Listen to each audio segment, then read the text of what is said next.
어머니들이 생각하지 못하는 그런 방법이 있다는 거, 그리고 학생들이 생각지도 못한 입시의 방법이 있다는 거, 그 이야기를 할 거고요. 어떤 대학교가 좋은 것인가? 이게 만약에 학생들이 본다면, 학생들이 이거 보나요? 보게 되나요? 네. 네, 학생들이 보게 된다면 학생들 입장에서는 어떤 대학교가 좋은 대학인가 하는 얘기부터 해보겠습니다. 여기에 취업률이 좋은 대학이 좋은 대학입니다.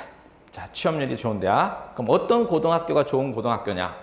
바로 진학률이 높은 고등학교가 좋은 고등학교이듯이 대학은 취업률이 좋은 대학이 되는 거죠. 그러면 이런 취업률보다 더 중요한 게 있습니다. 이제 보통 취업률을 높이려면 어떤 학과를 가야 되죠? 대부분 경영학과를 생각하죠. 인문계 쪽은 경영학과. 그 다음에 자연은 전자기. 이쪽으로 전화기, 전자, 화공, 그 다음에 기계 이런 쪽으로 가는데요. 이 경영학과를 생각하지만 그 전에 이제 생각해야 될 게 이걸 생각해야 됩니다. 물과 얼음이 있다면 공통점은 H2O입니다. 근데 차이점은 액체로 되어 있느냐, 고체로 되어 있느냐. 근데 이게 달라지는 이유가, 똑같은 성질의 것이 달라지는 이유는 주변의 환경 때문에 그래요. 자, 그럼 이제 여기서 물이라는 개성, 얼음이라는 개성. 근데 똑같은 애들인데 달라지는 이유는 주변 환경이라고 했어요. 그럼 다시.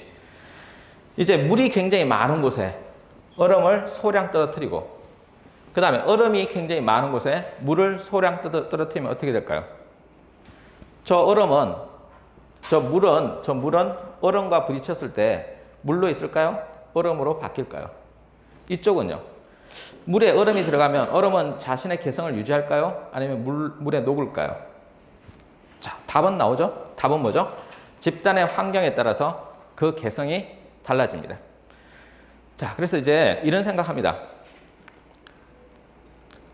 좋은 학과를 기준해서 좋은 대학을 가야 되느냐, 아니면 좋은 학과를 가야 되느냐. 학과를 낮춰서 뭐 철학과, 국문과 이런 데 가서 좋은 학교를 가야 되느냐, 아니면 경영 이런 데 가서 좋은 학과를 가야 되느냐, 이런 고민들을 하잖아요. 이런 고민들을 하는데 이게 답을 말해주는 겁니다. 답은 뭐죠? 제일 낮은 학과에 가는 겁니다. 제일 낮은 학과에. 그렇지만 좋은 학교에 가는 겁니다. 그러면 만나는 집단이 다릅니다. 그래서 자기가 부족하더라도 그 집단에 들어감으로써 인해서 그 집단이 갖고 있는 맨파워를 누릴 수 있습니다. 그래서 지금 현재는 학과가 중요하지 않습니다. 경영학과 들어가면 취업이 될까요? 경영학과 진학한 사람의 50%가 백수입니다. 경영학과 진학한 사람의 50%가 백수라고요. 그래서 그 학과가 중요한 시대는 이미 물 건너갔다고요. 그래서 우리가 전공대로 살아가느냐? 그렇지 않죠. 저도 제 전공대로 살아가는 게 아닙니다. 따라서 복수 전공이 있고 이중 전공이 있으니까 생각만 좀 달리하면 훨씬 좋은 성과를 얻을 수 있습니다. 요즘 이제 대부분의 학생들이 철학과를 간 다음에 또는 뭐 불문과를 간 다음에 경영을 복수 전공해서 전공 2개씩 갖고 나옵니다. 그래서 그냥 낮은 학과를 가더라도 좋은 대학을 가서 그 집단의 성격이 굉장히 중요하다는 거. 자, 그럼 이제 인서울 하려면 상위 몇 프로 안에 들어야 되나요? 자, 인서울은 서영고 가려면 2%, 서성 한중. 이건 이제 100분이라는 거죠. 모의고사 치면 100분위가 나옵니다. 그래서 퍼센티지에 따라서 이제 들어갈 수밖에 없는데, 물론 이제 수학이 통합형으로 바뀌면서 조금 변동은 있겠지만 이 체제 안에 들어갑니다. 우리가 보통 4%라고 하면 1등급을 다 찍는 거죠. 전과목 다 1등급을 찍는 애들이 4%인데 저기 서성 한중입니다. 그 다음에 11% 안에 드는 거 2등급 안에 들면 국숭세단이죠. 건동홍수 국숭세단입니다. 자, 근데 대한민국에서 10% 안에 드는 거는 쉬운 일인가요? 어려운 일인가요? 굉장히 어려워요. 그래서 1등급, 2등급 받는다 그러면 굉장히 우수한 애들입니다. 그럼에도 불구하고 가는 대학은 건동홍수 국숭세단이라는 거예요. 그래서 현실을 빨리 자각해야 돼요. 현재 이게 고3이 보고 있다면 고3들은 엄청나게 뼈 때리는 이야기를 하는 겁니다. 1, 2등급만, 정시 1, 2등급만 건동홍수 국숭세단을 간다 이 말이에요. 자, 이게 누적 100분인데 몇 퍼센트 안에 자기가 드는지 한번 보세요. 국수, 영탐, 그래서요. 영어 빼고 절대평가 영역인 영어 빼고 상대 평가 영역만 계산했을 때 100분이 평균을 봤을 때 자기는 어디에 들어가는가? 자, 4% 안에 들어가요? 그럼 이제 한양대인 겁니다. 그리고 여기에 7% 안에 들어가면 시립대입니다. 10% 안에 들어가면 숙명대, 국민대죠. 자, 그 다음에 이제 광운대, 가천대가 15%, 16%, 17%죠. 그리고 각종 여대가 19% 안에 들어야 됩니다. 그러니까 상위 20% 안에 들어야 이런 데 갈까 말까 한다 이 말입니다. 근데 대부분의 학생들이 전국적으로 따졌을 때 20% 안에 드는 게 쉽지 않을 거라는 거죠. 20%면 요 3등급을 말합니다. 1, 2, 3등급 안에 들어갔을 때. 그러니까 전 과목이 전부 1, 2, 3등급 찍기도 힘들 겁니다. 수능에서. 자, 이제 고3은 수능에 유리할까? 여지없이 3학년 때 본, 3월 달에 본 점수랑 6평에 본 점수 비교해 보세요. 어떻던가요? 점수가 떨어졌죠? 그 이유는 3월 달에 보는 시험은 N수생이 안 봐서 그래요. 근데 6평에서는 N수생이 14% 봅니다. 그래서 점수가 떨어졌을 겁니다. 그 9월 달에는 17%. 문제는 수능이에요. 작년 11월 수능에 42만 명이 시험을 쳤는데 고3은 29만 명으로 70%고 N수생들이 12만 명으로 30%예요. 그럼 문제는 6평 점수가 자기 점수가 아니라는 거예요. 이유는 난이도 때문에 그래요. 난이도가 수능 난이도를 100으로 잡았을 때 난이도는 6평의 난이도는 90% 선이에요. 낮아요. 여기서 잘 봤다고 해서 자기 점수라고 생각하면 곤란하다. 그래서 입시 계획을 세울 때 수시 원서 접수와 정시 원서 접수에 대한 6평이 기준이 되는데 그 6평 기준은 쓸모없다 이거. 그게 네 점수가 아니다. 이렇게 차이 난다. 얘네들이 들어오는데 얘네들이 누구냐 이거죠. 여기서 시험 친 애들 14%는 강남대성 메가스터디의 청솔에 있는 재수종합반 학생들이 6만 명이 시험 친 겁니다. 근데 여기는 어때요? 12만 명이 여기에서 시험 보지 않은 6만 명이 밀고 들어와요. 이 6만 명은 누굴까요? 대한민국에서 스카이를 가장 많이 보내는 학교 애들입니다. 그 학교가 어디죠? 성균관대학교입니다. 성균관대학교, 서강대, 중앙대 학생들이 들어오는 겁니다. 대학생들이. 걔네들이 들어오는 순간 끝납니다. 고3은 끝나요. 근데 지금 고3들 중에서 이런 말들 합니다. 이제 학부형들이 집에 가서 야 수시를 원서를 쓰자.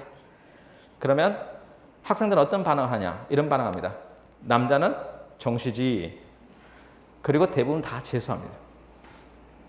자, 한설고의 진학률을 보면 한 60% 진학하더라고요.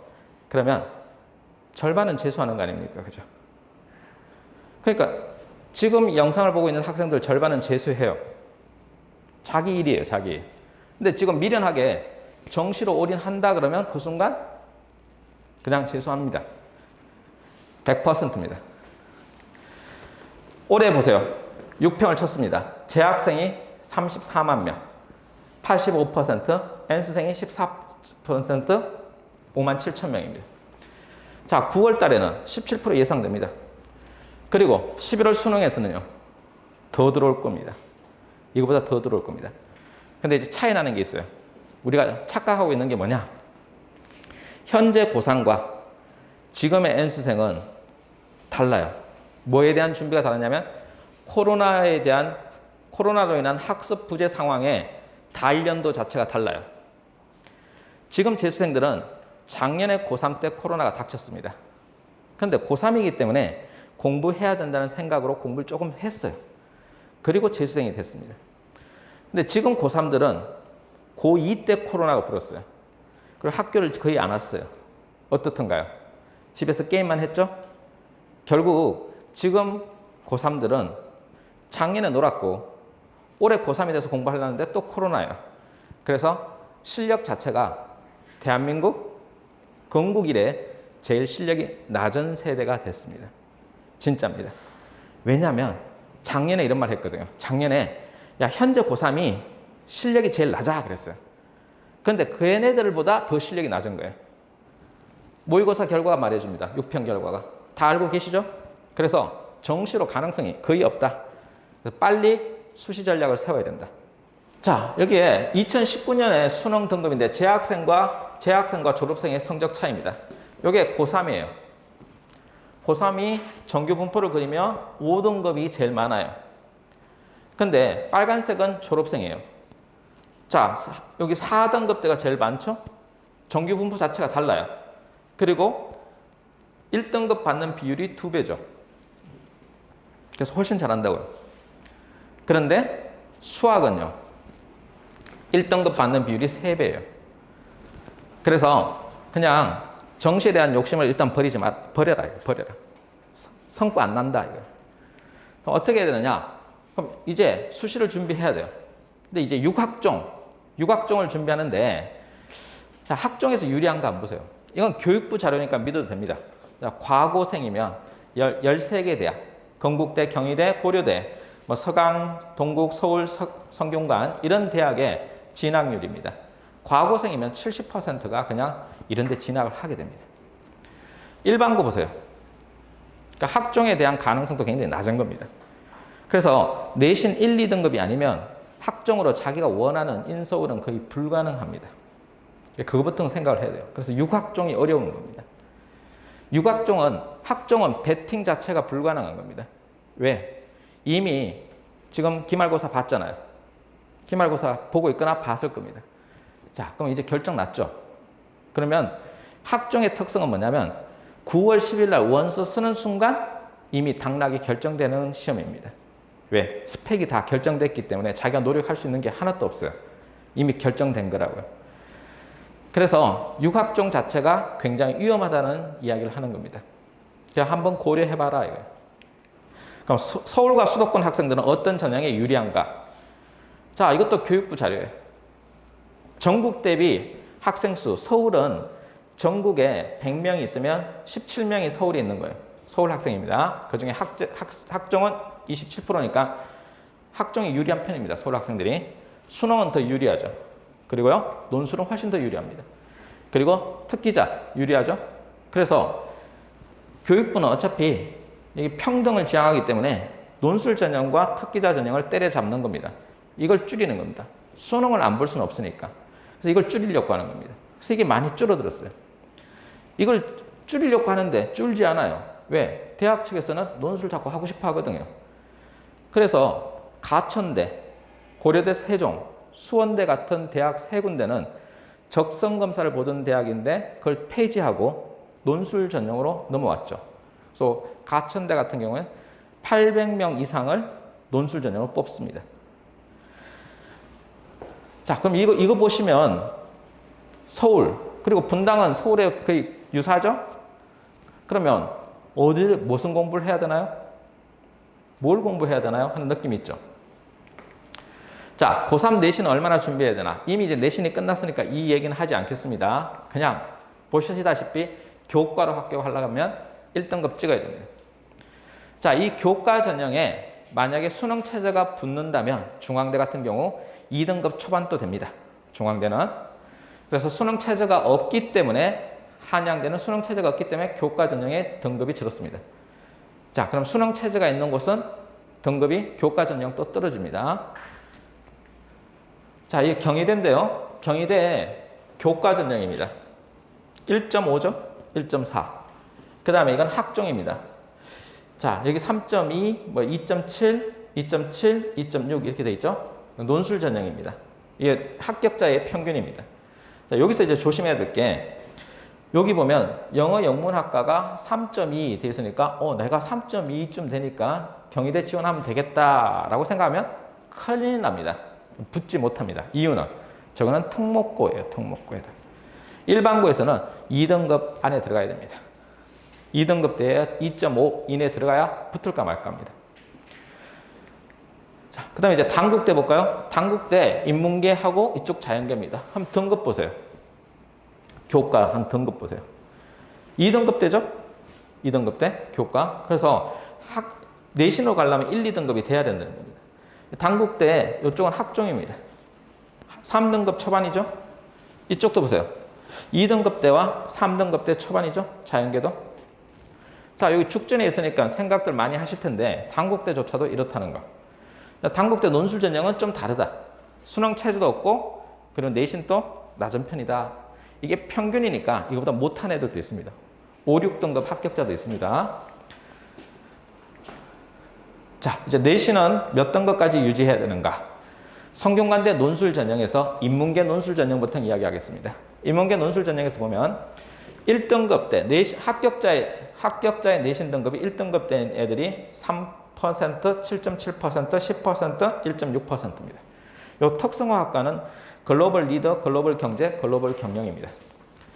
2등급 대 학생들, 여기 16%죠. 그 다음에 이제 2등급 후반과 요 3등급, 여기 3등급이죠. 요 3등급. 그 다음에 4등급, 5등급, 6등급, 7등급인 학생들이에요. 보세요. 여기서 3등급 대 학생들, 4등급 대 학생들이 훨씬 많죠. 비중의 70%. 그러니까 논술 전형은 내신이 필요 없다 이겁니다. 내신이 필요 없다. 근데 그 내신이 몇 등급까지 돼야 되느냐 하는 얘기를 해보겠습니다. 자연계는 좀 달라요. 자연계는 내신이 좀 높은 편이에요. 왜 그러냐면 이게 자연계 논술은 수학, 과학을 시험 치는데 문과 논술은 그렇지 않거든요. 그래서 인문계와 자연계는 좀 달라요. 자, 그 다음에 이제 경희대 보세요. 경희대들 많이 지원하시는데 경희대가 굉장히 인기 있는 학교예요. 서울에 있는 경희대 이야기 해볼게요. 여기서 요 철학과, 사학과, 국어 국문과는 서울에 있어요. 영어 영문학과 서울에 있습니다. 프랑스어과, 스페인어, 러시아, 중국어, 일본어, 한국어, 글로벌 커뮤니케이션 요게 수원에 있는 거예요. 영통에. 자 보세요. 합격자들의 내신 평균 등급이 3등급대와 4등급대죠. 자, 그리고 여기 보면 수원, 영통은 그래도 3등급대 후반 또 있죠, 평균이. 저기는 3.1 이렇게 돼 있죠. 평균이 조금 더 높은 편이에요, 내신 평균이. 자, 그런데 여기 동그라미가 된 게 합격자들이에요. 몇 등급부터 사라지죠? 자, 1등급, 2등급인데도 떨어지죠. 합격자들이 주로 나온 게 2등급, 3등급, 4등급에서 합격자들이 주로 나오죠. 6등급 보세요. 있어요? 없죠. 그래서 논술 전형이지만 내신을 반영하지 않지만 6등급부터는 논술 전형을 합격하기 힘들어지는 구조예요. 그러면 여기 내신 9등급이에요. 논술 보러 올까요? 보러 옵니다. X잖아요. X가 떴다는 건 시험을 쳤는데 떨어졌다 이 말이죠. 그래서 7, 8, 9등급은 논술 전형을 거의 붙지 못합니다. 그러면 포기해야 될까요? 아닙니다. 7, 8, 9등급이 원수 접수할 수 있고 그 다음에 시험을 쳐도 전혀 문제없는 학교들이 몇 개 또 있습니다. 그래서 내신이 망해도 대학을 갈 수 있고 수능이 망해도 대학을 갈 수 있어요. 반대로 해석하면 내신을 전혀 안 해도 갈 수 있고 그리고 수능을 전혀 안 해도 갈 수 있어요. 지금 학생들은 어떤 고민을 하냐면 수능을 국수 영탐을 다 해야 되니까 그게 너무 힘들어요.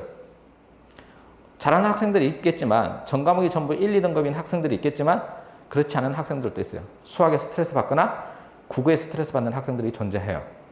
그럴 경우 전략이 나옵니다. 자, 내신은 이제 끝났으니까 내신은 고정돼 있으니까 거기서 내신이 고정됐고 3학년 1학기까지 내신을 반영하지만 3학년 2학기도 반영합니다. 언제요? 내년에 재수하게 될 경우. 그 얘기도 하겠습니다. 그래서 지금 현재 고3들이 듣고 있다면 3학년 2학기 내신 신경 써야 되는 이유를 말하겠습니다. 자, 이제 학종과 정시. 그럼 정시를 노리는 경우 논술은 꼭 같이 해야 됩니다. 정시를 노릴 경우 논술을 꼭 같이 해야 됩니다. 학종을 노릴 경우 교과도 반드시 같이 생각해야 됩니다. 자, 여기서 교과와 종합전형의 문제점입니다. 문제점은 뭐냐? 절대 다수의 불합격자를 만들어냅니다. 뭔 소리냐? 이런 이야기입니다. 종합전형과 교과전형으로 숙명여대 이상의 대학을 지원한 학생은 21만 명이에요. 합격자는 19,000명이에요. 그러면 지원은 이만큼 하지만 요만큼 모집하니까 나머지 90% 넘게가 다 불합격자예요. 이게 6학종의 어려움이에요. 학종은 걔가 붙는다는 보장이 없어요. 아무도 몰라요. 진짜 아무도 몰라요. 얘 붙겠다 싶어도 떨어져요. 그게 학종입니다. 그래서 6학종을 경계하라 이거예요. 그 뭐가 확실하죠? 제일 확실한 게 있어요. 뭐죠? 교과입니다. 교과는 100% 거의 다 맞출 수 있어요.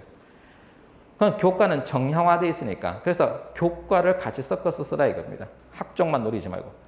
그러면 선생님, 교과로 쓰면 학교가 터무니없이 떨어지는데요? 맞아요. 터무니없이 떨어집니다. 근데 그때 뭐가 있다고요? 수능 최저를 맞추면. 그러면 중앙대도 2.1, 2.2에 합격하는 경우가 생긴다고요. 그래서 교과 전형에 뭐가 있는 걸 써라? 수능 최저가 있는 전형을 고려해라. 그러면 해볼만 하다 하는 얘기를 하는 겁니다. 다음에 논술 전형입니다. 논술 전형은 수능 접수 인원이 54만 명인데요. 논술로 지원하는 게 50만 명이에요. 요 50만 명은 6논술 쓰는 것까지 포함해서 계산하는 거예요. 그러니까 50만 건이 지원한다 이거예요. 50만 명은 아니겠죠, 당연히. 50만 건이 지원한다. 근데 12,000명 되는 거예요. 자, 이제 50만 명 정도가 지원할 때 11,000명 뽑았어요. 그럼 어떻게 되느냐? 경쟁률이 달라요, 경쟁률이. 여기서 학종과 교과는 합격률이 9.1%. 그러니까 보통 경쟁률은 10대 1. 그럼 여기는 논술 전형은 경쟁률이, 평균 경쟁률이 50대 1, 40대 1. 그래서 합격률은 2.2%. 그러면 어떤 게 더 유리해요? 학종과 교과가 훨씬 유리하죠. 그렇지만 그건 착각이다, 이거. 착각. 왜 착각이냐? 이 집단과 이 집단은 다른 집단이에요. 여기서 인서울 가지고 이야기하는 건 숙대 이상. 숙대 이상 대학에서 경쟁 집단은 내신 1, 2등급 집단이에요. 학종과 교과는. 논술 전형은 내신 1, 2등급이면 저쪽으로 가지 논술 전형은 안 와요. 그럼 여기 경쟁 집단은 내신 3, 4, 5, 6등급 집단이에요. 그럼 이렇게 됩니다. 앞에 1, 2등급 얘네들은 굉장히 잘하는 여기 슈퍼 이렇게 잘하는 애들 1, 2등급 애들은 저쪽으로 갑니다. 그리고 잘 못하는 애들 중간에 있는 집단들이 여기를 봐요. 그래서 야, 논술은 경쟁률이 굉장히 높으니까 50대 1이나 되니까 네가 붙을 가능성이 없어. 학종을 해. 이건 잘못된 이야기라고요. 그거는 어쩔 수 없이 6논술을 쓰거나 어쩔 수 없이 논술을 지원해야 되는 학생들은 내신 등급이 낮은 학생들이에요. 근데 이 학생들이 훨씬 더 많은 겁니다. 훨씬 더 많이 존재하는 겁니다. 그래서 상황을 빨리 판단해야 됩니다. 그러니까 내신이 3등급인데 학종과 교과를 준비하는 것은 뻘짓이다 이거예요. 거꾸로 내신이 1등급이다. 논술 준비하는 게 뻘짓이에요. 빨리 판단을 해야 되는 거예요. 자, 그래서 결론은 이겁니다. 자, 오늘의 결론은 1등급과 2등급 초반 2.34까지는 차라리 학종을 준비하고 교과를 준비하는 게 효율적이다. 자, 그 다음에 2.5가 넘으면 학종과 논술을 같이 하거나 교과와 논술을 같이 하는 게 목표하는 상위권 대학에 갈 가능성이 있다 하는 얘기를 하는 겁니다. 자, 그럼 이제 여기까지는 지금 제가 말한 것까지는 누구나 다 알고 있는 얘기입니다. 입시 설명회 갔다 오면 누구나 다 아는 얘기고 지금부터 세밀한 얘기를 좀 하겠습니다. 그럼 수능을 안 해도, 수능이 망해도 대학 가는가? 반대로 해서 가면 수능을 전혀 안 해도 대학 갈 수 있는가? 보통 이런 생각하죠. 고3이 됐습니다. 전부 수능 공부를 해야 되죠. 그런데 고3인데도 수능을 치지 않은 경우가 있습니다. 어떤 경우죠? 자, 학종에 수능 최저가 없는 경우죠. 학종에 수능 최저가 없는 경우. 그럼 논술에도 수능 최저가 없는 경우가 있어요.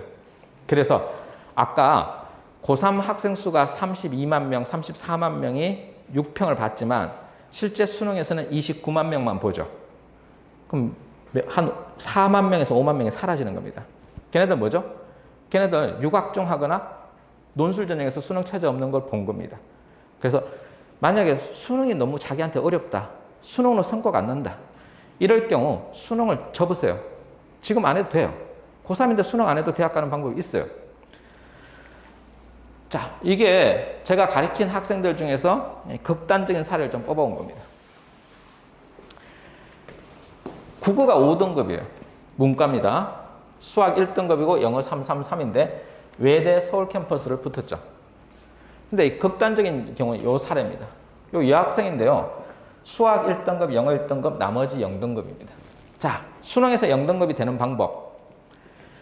9월 수능 접수할 때 수능 점수 때 8월 15일 날 수능을 원서 접수합니다. 접수할 때 그때 미영시로 접수하면 한 과목당 8,000원씩 빼줍니다. 평가원에서 8,000원 세이브할 수 있습니다. 근데 0등급 처리됩니다.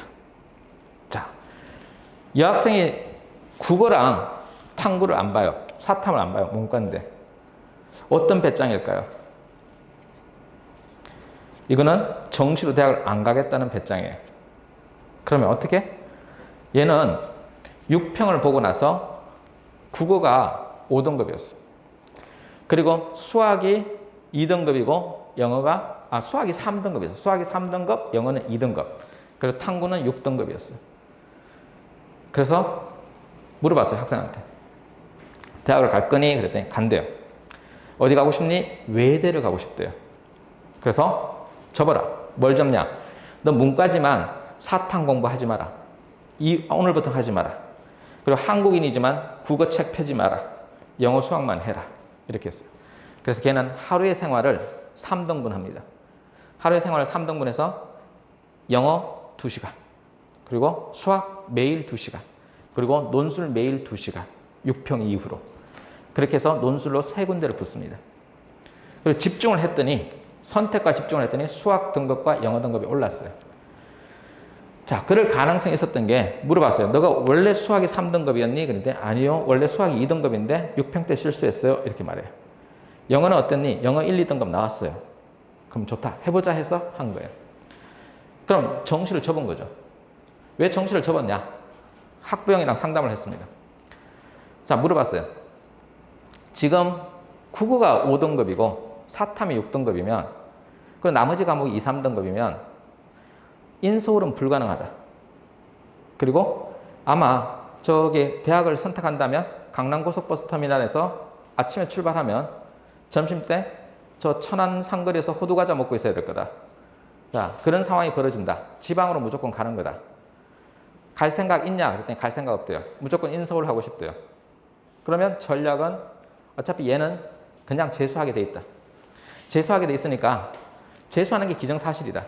그러면 올해 한번 발버둥 쳐보자. 그러면 떨어진다는 걸 전제로 하고 논술 전략을 선택해라. 그렇게 했어요. 그렇게 해서 올인한 결과 성공한 케이스입니다.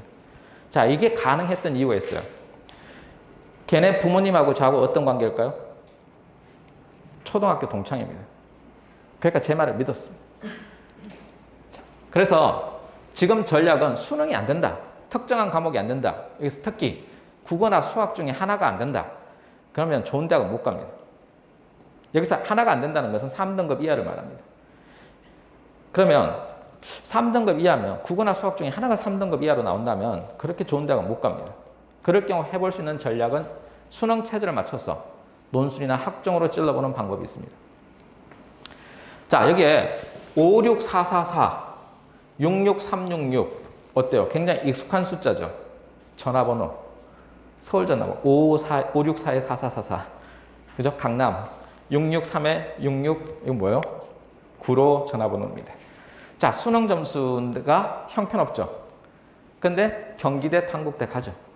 단국대 갔습니다. 6등급이에요. 자, 여기에 경희대 서울 갔는데 국어 4등급에 또 사탐 4등급입니다. 자, 이게 국어 4등급이에요. 얘가 간 곳이 국문과입니다. 그 다음에 이제 외대 용인. 이 수능 체제가 없어요. 수능 체제가 없으니까 5등급 나와도 되는 겁니다. 인하대 수능 체제가 없으니까 5등급, 7등급, 5등급이 되는 겁니다. 자, 중앙대 한번 보세요. 뭐가 떴어요? 국어 5등급 떴죠. 문과인데. 근데 가죠, 대학을. 중앙대를 붙습니다. 자, 그럼 이제 아예 수능을 포기하거나 수능을 그냥 가서 그냥 찍는 애도 있죠. 수능을 가서 찍으면요. 그냥 아무것도 안 쓰고 나오면 그냥 응시하고 아무것도 안 쓰고 나오면 9등급 나옵니다. 근데 이제 뭘 이렇게 한 줄로 찍어요. 그럼 한 8등급 나와요. 쭈르륵 기둥 세우면. 왔다 갔다 피해가면 운 좋으면 6등급 나옵니다. 그래서 수능 6등급이다 그러면 사실은 엎어져서 잔 시간이라고 생각하면 됩니다. 문제 안 푼 거라고 생각하면 됩니다. 그 정도입니다.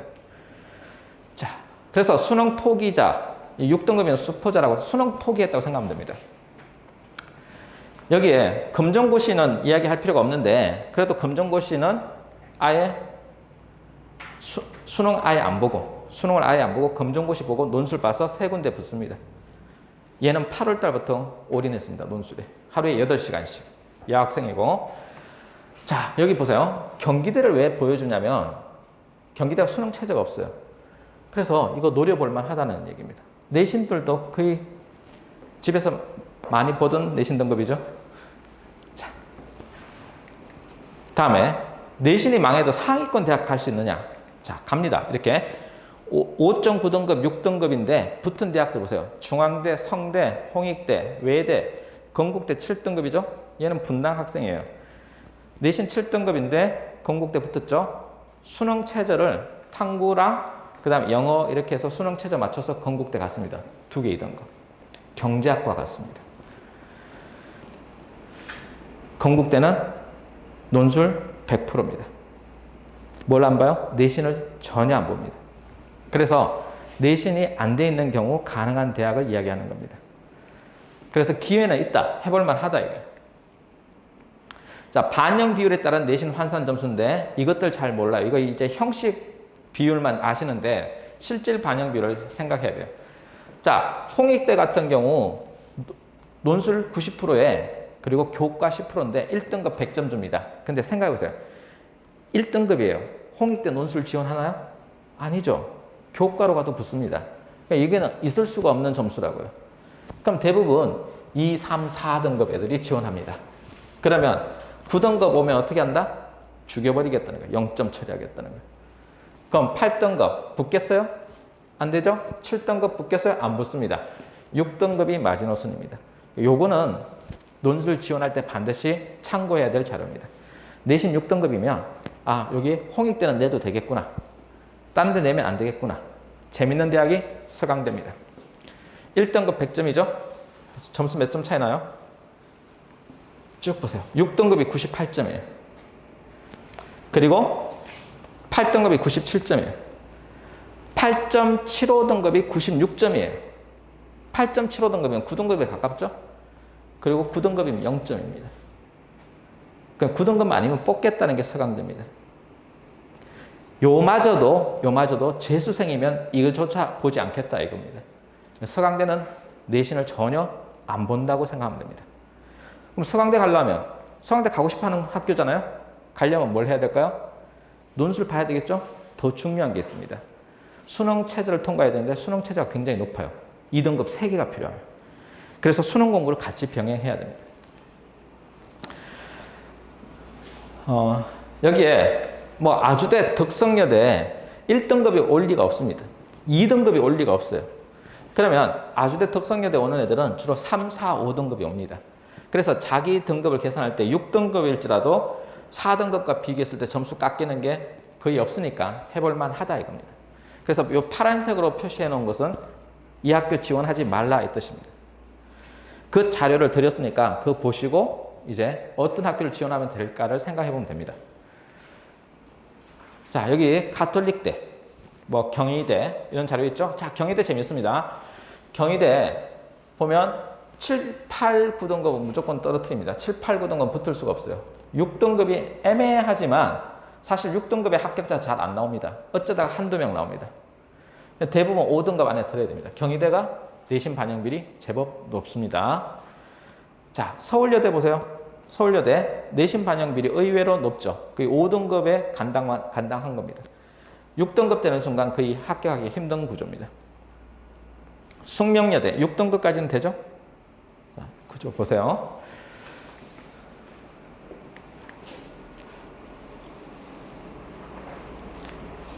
자, 이화여대는 내신 반영비율이 굉장히 높죠. 4등급까지 돼 있죠. 그런데 이게 학교에서 받은 내신 등급을 다 반영하는 게 아니에요. 과목을 따져서 전과목 10개를 골라서 잘한 걸 따집니다. 그래서 실제 학생이 한 6등급 받아도 이화여대식으로 계산하면 5등급이 되거나 4등급이 돼요. 그리고 4등급을 받은 애들이 이화여대식으로 계산하면 3등급이 되기도 하고 2등급이 되기도 합니다. 그래서 요거는 내신 등급은 각 학교 홈페이지에 내신 계산식이 있고 그리고 컨설팅 업체에 이런 점수 계산된 게 있습니다. 집어넣으면 학교에서도 잘해줍니다. 각 고등학교에서도 그 내신 점수 딱 넣으면 이화여대식으로 논술 전형에 내신 점수 반영해주세요. 그러면 딱 점수가 계산돼서 나옵니다. 그거 보고 4등급이면 해볼만 하다 이거예요.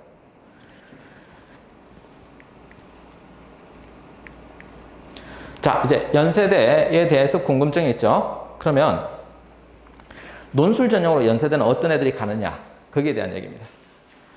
자, 이 점수 보세요. 이제 내신은 거의 4등급 됩니다. 합격한 애들이. 자, 국어 점수 보세요. 3등급 대들이 많죠? 수학은요? 1, 2등급이죠? 영어 1, 2등급입니다.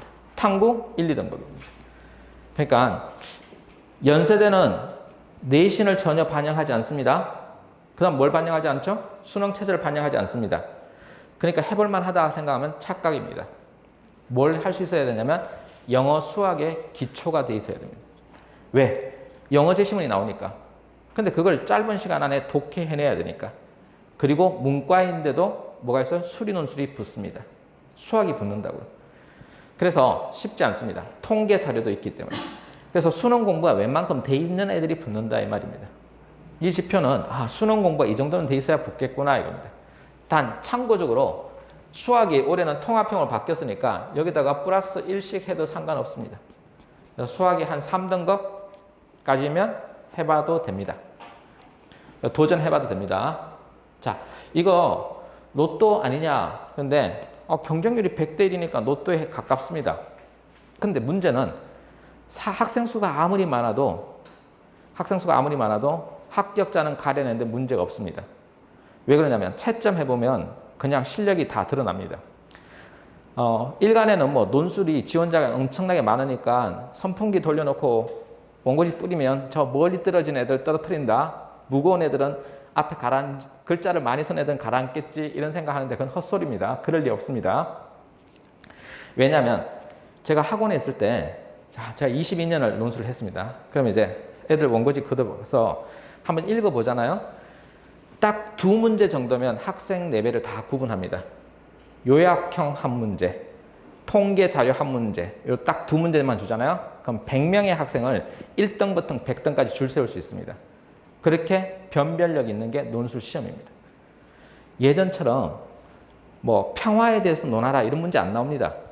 정답형 논술이에요. 정답. 그러니까 통합 교과니까 교과서에 답이 있는 교과형 논술이에요. 그러면 뭐가 좋으냐면 이런 게 좋아요. 문과 학생인 경우 나는 사회탐구는 자신 있는데 수학을 잘 못해. 영어를 잘 못해. 이런 학생들은 가능해요. 교과형 논술이니까 문과 논술은 사탐에서 출제한다 이 말이에요. 국어에서 출제하는 게 아니에요. 사탐에서 출제한다 이거예요. 가천대, 수원대는 국어 교과에서 출제합니다. 그 사탐 교과에서 출제합니다. 그런데 성균관대 논술 시험 뭐가 나오냐면 사회문화 문제 나와요. 작년에 1교시에 나왔던 문제가 뭐냐? 사회문화 현상의 양적 연구, 질적 연구를 묻는 문제가 나왔어요. 사탐 문제 나온다고요. 거꾸로 자연계 학생들은요. 수학 나와요. 수학. 그러니까 자기가 수학을 못하면 자연계 논술을 할 수가 없어요. 그리고 과학이 나옵니다. 그럼 이제 자연계 학생들 중에서 국어가 약해요. 그럴 경우 의과대를 못 가요. 또는 약학과를 못 가요. 그럴 경우 정시로 못 가. 그러면 논술 전형으로 수학이 자신 있으면 수학을 준비하면 됩니다. 수리 논술 준비하면 됩니다. 자, 그럼 이제 여기까지 이야기했고요. 자, 어떤 학생이 논술 장학금을 받느냐? 논술로 단과대별로 1등을 하면, 단과대별로 수석을 하면 2년 장학금을 줍니다. 통상적으로. 그럼 그게 한 2천만 원 됩니다. 얘네들이 장학금 받은 애들입니다.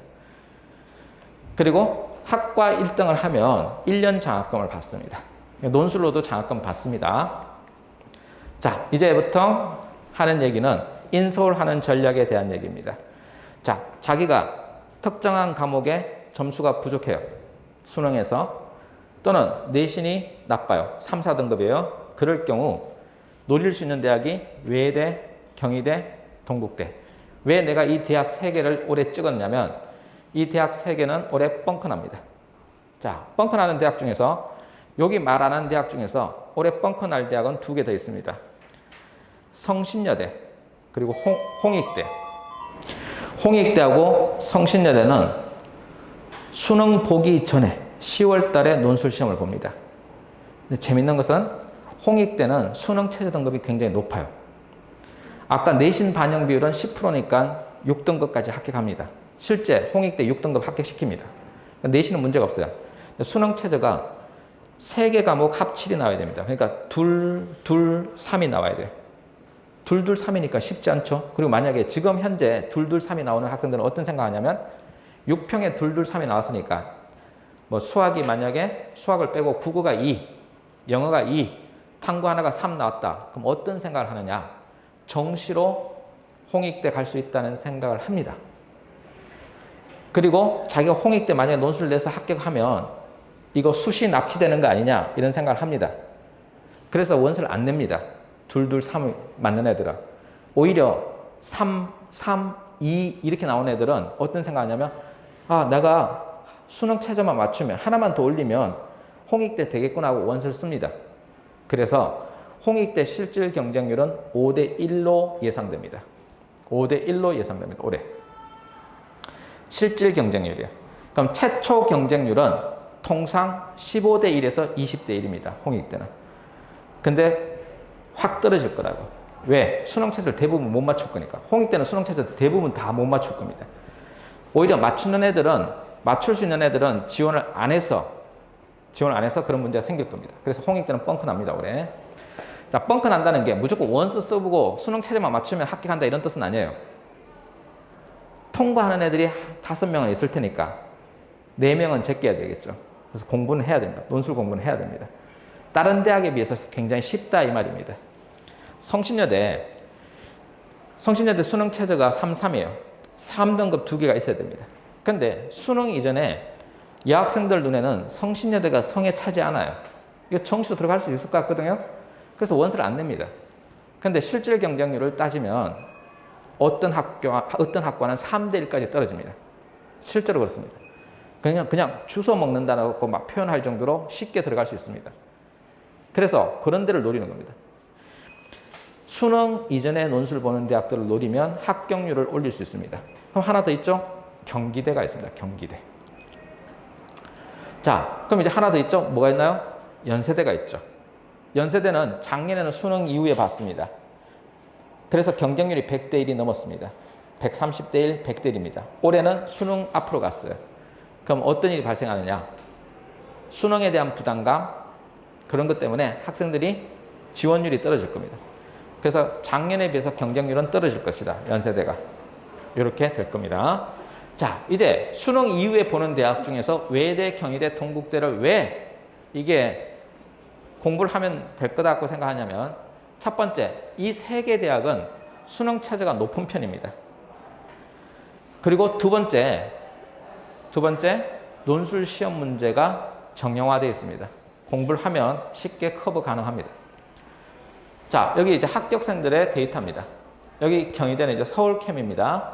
동국대, 외대, 이거 전부 서울 캠퍼스예요. 특정한 과목이 뻥커납니다. 5등급씩, 4등급씩 뜨지만 수능 체제를 맞춰서 가는 구조입니다. 한번 보세요. 이제 요게 이렇게 해서 쉽게 대학을 갈 수 있는 방법이 있습니다. 다음, 이제 여대. 여학생들한테 여대 가라고 그러면 되게 기피합니다. 뭐 특히 자기는 여중, 여고 나와서 여대 가기 싫어요. 그럼 제가 이런 말 합니다. 여중, 여고 나와서 여대를 지원하지 않으면 너는 여자 기숙학원을 가게 된다. 재수를 기숙학원에서 하게 된다. 이렇게 이야기합니다. 왜? 여대 합격은 더욱더 쉽습니다. 숙명여대만 쭉 골라왔어요. 숙명여대를 골라왔는데 2등급 하나, 3등급 하나입니다. 올해는. 그전에는 2등급 2개였어요. 내신 보세요. 4등급 되죠. 5등급도 되고 그리고 국수형 탐 보세요. 어느 하나가 4등급, 5등급 떠도 합격하죠. 그래서 전략적으로 볼 수 있는 데가 여대입니다. 자, 이제 논술 전형을 준비하는 방법입니다. 논술 전형을 준비하는 방법은 논술 100%인 대학, 그리고 뭐 학생부 10%, 20%, 30% 이렇게 반영되는데 이런 질문들 많이 합니다. 한양대는 학생부 종합평가인데 이거 학종 아닌가요? 전혀 그렇지 않습니다. 출결과 또는 출결 플러스 봉사인데 올해 코로나 때문에 봉사는 전부 만점입니다. 그럼 요 대학도 봉사 만점이에요. 여기 학생부 종합평가는 출결, 봉사, 수상 실적, 담임 평가 4개를 반영합니다. 그런데 출결은 대부분 무단결석 없습니다. 봉사 만점이죠. 그럼 남은 게 뭐예요? 수상 실적이죠. 수상 실적은 한 학기에 1개 올릴 수 있죠. 그러면 한 학기에 1개 올린 애가 한양대 논술 쓰겠어요? 학종 쓰겠어요? 학종 쓰겠죠? 그러니까 이거는 다 만점이에요. 거의. 그래서 이거는 동점자 처리하는 데만 의미가 있습니다. 그래서 한양대 괜찮습니다. 해볼만 하다는 거예요. 그러니까 논술 100%라고 생각하면 됩니다. 다음에 이 수능 체제가 굉장히 중요한데요. 수능 체제 등급을 맞추면 경쟁률이 확 떨어뜨리죠. 그냥 확 떨어뜨리는데 일단 수능 없이 가는 대학이 여기 있는 대학들. 수능 공부 전혀 안 하고 그 말은 수능 응시조차 안 해도 된다 이 말이에요. 여기 있어요. 이런 대학들입니다. 여기서 과기대와 시립대는 자연계만 논술 칩니다. 올해. 문과 논술 없어졌어요. 그 다음 이제 요게 성균관대에서 발표한 합격 사례입니다. 자, 뭘 이야기하느냐? 내신 그렇게 중요하지 않다는 얘기하는 것과 그 다음에 어떤 특정한 과목에 7등급, 6등급 떠도 수능 체제만 통과하면 성균관대 논술에 합격한다는 뜻입니다. 성균관대 입학처 자료니까 믿어도 됩니다. 다음, 논술 시험은 무엇을 해야 되느냐? 자, 이제 논술 준비를 들어가면요. 자연계는 수학을 잘해야 되고요. 수리 논술 열심히 해야 됩니다. 지금부터 하면 성과 낼 수 있습니다. 단, 수학이 그래도 3등급 이렇게 돼야 되죠. 이과에서는. 자, 그 다음에 문과에서는요. 국어 등급과 상관없다는 거 알았습니다. 아까 5등급이 중앙대 합격하고 3등급이 연세대 합격하는 걸로 봐서 국어 등급과는 상관없어요. 뭐랑 상관이 있냐면 사탐 등급과 상관이 있어요. 시험 문제 나오는 게 다 사탐이에요. 사탐이죠. 통계 자료도 사회문화에 나오는 사회과학 조사 방법론이 나오는 겁니다. 그래서 여기 보면 공부해야 될 분야는 사탐에서 1, 2등급 나온다. 사탐을 잘한다. 그럼 논술 꼭 하라라고 이야기합니다. 근데 문제는 이겁니다. 사탐 과목이 9개 과목이에요. 근데 학생이 선택하는 건 2개예요. 그럼 논술 시험 문제 제일 많이 나오는 게 사회문화 교과입니다. 사회문화. 그 다음이 생윤입니다.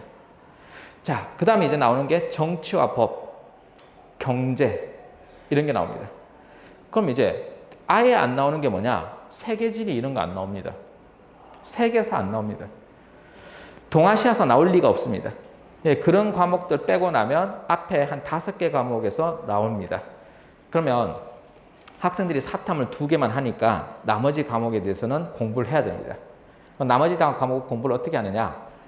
교과서에 나오는 대립 개념, 뭐 기능론, 갈등론 이런 거 있죠. 이렇게 대립되는 개념만 공부하면 됩니다. 그런 거 전부 정리를 해놨습니다. 그래서 논술 의휘집이라고 해서 만들어놨습니다. 논술에서 사용하는 의휘집이라고 해서 그 의휘집에 있는 것만 공부하면 충분히 따라올 수 있도록 제작을 해놨습니다. 그게 사교육이 하는 일들입니다. 그래서 그런 것 쭉 보시면 됩니다. 내가 사회문화를 선택하지 않았어요. 근데 논술 문제 사회문화 나옵니다. 그래서 어떻게 해야 된다고요? 그 논술 의휘집이나 이런 거 보시면 됩니다. 특별히 뭐 사탐 교과서를 볼 필요는 없습니다. 자, 그 다음에 이제 영어 제시문이 나온 데는 연세대, 그 다음에 외대, 이화여대. 그런데 여기 연세대는 전체가 다 나오고 인문계열에서 나옵니다. 경희대 사회계열은 맨날 영어 제시문을 낸다 이렇게 말하지만 4년 동안 안 나왔습니다. 그래서 안 나온다고 생각하면 됩니다. 자, 영어 제시문이 이렇게 시험 문제 나온다는 거, 논술 문제. 요거 독해를 잘하면 되지 막 이걸 번역 수준으로 할 필요는 없습니다. 그래서 쫄 필요는 없습니다. 다음에 시험 문제 이런 게 나와요. 자료 해석입니다. 이런 게 시험 문제 나와요. 그러니까 우리가 생각했을 때 국어 문제 나오겠구나 이렇게 생각하는데 그런 게 안 나오고 아예 통계 자료 나옵니다. 해석해야 되는 거. 그 다음에 상경계열은 수리 논술 나옵니다. 수학, 확률, 뭐 이산 확률 변수 이런 거 나옵니다. 자, 이제 논술은 이거 뭐 노또다라는 생각을 하는데 요게 채점 기준인데 요거 보면 그런 생각이 없어질 겁니다. 국제사회를 바라보는 두 입장이다. 두 유형으로 분류하고 요약하라 이렇게 돼 있죠. 그럼 분류가 틀리면 무조건 떨어지는 거예요. 여기서 5개 제시문을 가라, 마, 전자 입장으로, 나가, 후자 입장으로 기술해야 A 플러스가 나오는 거예요. 그러니까 분류가 틀리면 무조건 떨어지는 거예요. 그리고 각 제시문 요약에 세계 시민주의, 공동의 이익, 비차별 이런 단어가 나와야 합격하는 거예요. 이런 단어가 안 나오고 위의 조건을 모두 충족했지만 핵심어 대신 근접어를 사용한 경우, 유사어를 사용한 경우 점수를 깎는다 이 말이에요. 그러니까 정답형 논술이라고요. 어머니들이 생각하는 서론, 본론, 결론 쓰고 글 잘 쓰는 게 합격하는 게 아닌 구조죠. 그래서 그렇게 식으로 가르치면 안 된다 이거예요. 제가 제일 안타까운 게 이거예요. 특히 분당에서 내가 오랫동안 보면서 지켜보면서 느낀 건데요. 분당 학부모들은 뭘 좋아하냐면 그룹과에 되게 좋아해요. 논술 그룹과에 받고 있대요. 한 4명 이렇게 조 짜서 받고 있대요. 그래서 물어봤어요. 누구한테 배우냐 그랬더니 교수님한테 배운대요. 그래. 그러면 어떤 학교 교수냐? 그건 말할 수 없대요. 그럼 그 사람 전공이 뭐냐? 그 교수님 전공이 뭐냐? 문해창작학과래요. 자, 보세요. 이거 문해창작학과랑 관련이 있어요? 도표 통계 자료 문해창작학과랑 관련이 있어요? 전혀 그런 거 아니에요. 그래서 큰 착각들 하고 계시는 거예요. 문해창작학과면요, 시, 소설, 희곡을 배우는 학과예요. 그러면 그 선생님은, 그 논술 선생님은, 그 논술 교수님은 실제 시험 문제 출제하는 사람이 아닌 거예요. 시험 문제 출제하시는 분들은 경영학과 교수들이 들어가서 출제하고요. 사회학과 교수들, 행정학과 교수들이 들어가서 출제하는 거예요. 그러니까 패턴이 완전히 다른 거예요. 그러니까 잘못 배우고 있는 거예요. 그런 게 제일 안타까웠어요. 그게 첫 번째. 그래서 그 학부형한테 결과는 안 좋으실 겁니다. 이렇게 이야기했어요. 다른 얘기는 안 했어요. 결과는 안 좋을 거다. 자, 다음 두 번째 케이스는 과외를 받고 있대요. 그러냐. 누구한테 받냐 그랬더니 대학생한테 받고 있대요. 논술 합격한 대학생들한테. 논술 시험 문제의 유형을 보면 전혀 그 대학생이 접근할 수 있는 게 아니에요. 그게 큰 착각이에요. 수학은 대학생한테 과외 받을 수는 있어요. 그렇지만 논술은 차원이 다른 시험이에요. 그래서 절대 그러시면 안 된다는 거예요. 그래서 아예 그다음 또 하나 더 이런 게 있어요. 국어학원에서 논술 해준대요. 국어학원 오면 1+1으로 논술 해준대요. 적은 돈만 내면. 그러면 그 누가 해주느냐? 논술 강사가 들어오는 게 아니라 국어 가르치던 선생님이 들어오는 거예요. 그럼 생각해 보세요. 그 사람은 논술을 일주일에 한 번 하는 사람이고 국어를 일주일에 6번, 6번 하는 사람이죠. 그럼 그건 국어 전문가예요? 논술 전문가예요? 논술 알바라고 부르는 겁니다. 논술 알바. 그러니 대한민국 전체 대학이 논술 보는 대학이 33개 대학인데 33개 대학의 논술 문제를 다 훑어봤을까요? 그럴 리 없습니다. 그래서 그냥 전문가한테 맡기세요. 가장 전문가들한테 맡기는 겁니다. 자, 이게 논술 문제 나오는 문항 개수입니다. 2문항, 3문항 이렇게 나옵니다. 보통 100분에서 120분간 시험 칩니다. 자, 시험 일정을 잘 보면 이게 무엇을 이야기하냐면 자, 아까 내가 6학종 하라고 했어요? 하지 말라고 했어요? 6학종 하지 마라 그랬죠? 그럼 6논술 하라고 할까요? 하지 말라고 할까요? 하지 말라는 얘기입니다. 6논술 해야 되는 애들은 따로 있습니다. 자, 만약에 내신이 3등급입니다. 그럼 얘는 어떻게 해야 될까요? 학종이나 아니면 교과 전형에 붙을 수 있는 학교를 찾아봐야 돼요. 그래서 단 2개라도 교과나 학종을 써야 됩니다. 4개의 논술을 쓰는 겁니다. 그래야 일단 올해 대학 갑니다. 근데 내신이 4등급입니다. 그러면 이 경기도권에 있는 대학이라도 가겠다 그러면 학종이나 교과로 쓰면 됩니다. 근데 그게 아니다. 얘는 인서울 하겠다 그러면 그때 4등급 애들은 전부 6논술을 써야 됩니다. 그래서 개인적인 상황에 따라 다른 겁니다. 자, 근데 여기서 6논술이 사실 힘든 이유가 이것 때문에 힘들어요. 이것 때문에. 왜냐? 시험 날짜가 겹쳐 있어요. 겹쳐 있어요. 그러면 여기서 1개, 2개, 2개 시험 치기 힘들어요. 오전에 치고 오후에 이동하는 게 되게 힘듭니다. 피곤한 일이고.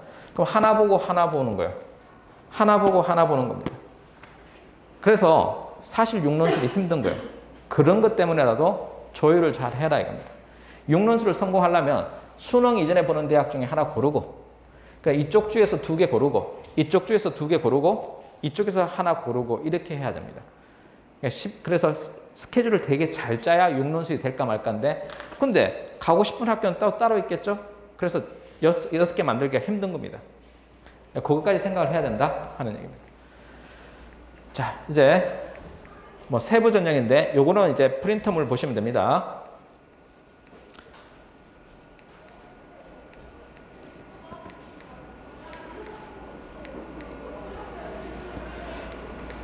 자, 연세대 논술 100% 대비하는 방법입니다. 자, 지금 현재 고3이다. 고3 중에 연세대 논술 붙느냐? 붙습니다. 근데 연세대 시험장 가면 이런 거 느낍니다. 딱 연세대 시험장 가면 서강대 애들이 과잠을 입고 와 있어요. 성대 애들이 과잠 입고 와 있고, 중앙대 과잠 다 입고 왔어요. 과잠. 대학 과잠을 입고 왔습니다. 그런데 뭐 건국대, 경희대 애들은 과잠 입고 왔다가 갑자기 설거문이 벗습니다. 그런 상황이 벌어집니다. 그러니까 제2의 편입시험 같은 역할을 합니다. 네, 실제 시험장에 가면 이런 일이 펼쳐집니다. 연세대 논술 시험인데 학생들의 상당수가 엎어져서 잡니다. 중간에 1시간만 지나면 엎어져서 자요. 왜요? 자기가 붙을 수 없다고 생각합니다. 그거 누가 그러냐? 과잠 입고 온 애들이 그렇습니다. 자, 과잠 입고 온 애들은 자기가 성대 논술을 붙었다 이거. 그래서 성대 다니고 있다 이거. 근데 수능 체제도 없으니까 그냥 와서 시험 보겠다 이거. 그래서 못 붙는 거예요. 근데 오히려 고3들이 붙어요. 그리고 정신 차린 재수생들이 붙어요. 이유는 아까 이야기했죠? 영어하고 수학이 돼 있는, 그리고 논술 전형, 연세대 논술 전형을 계속 패턴화 시켜서 연습한 애들이 붙습니다.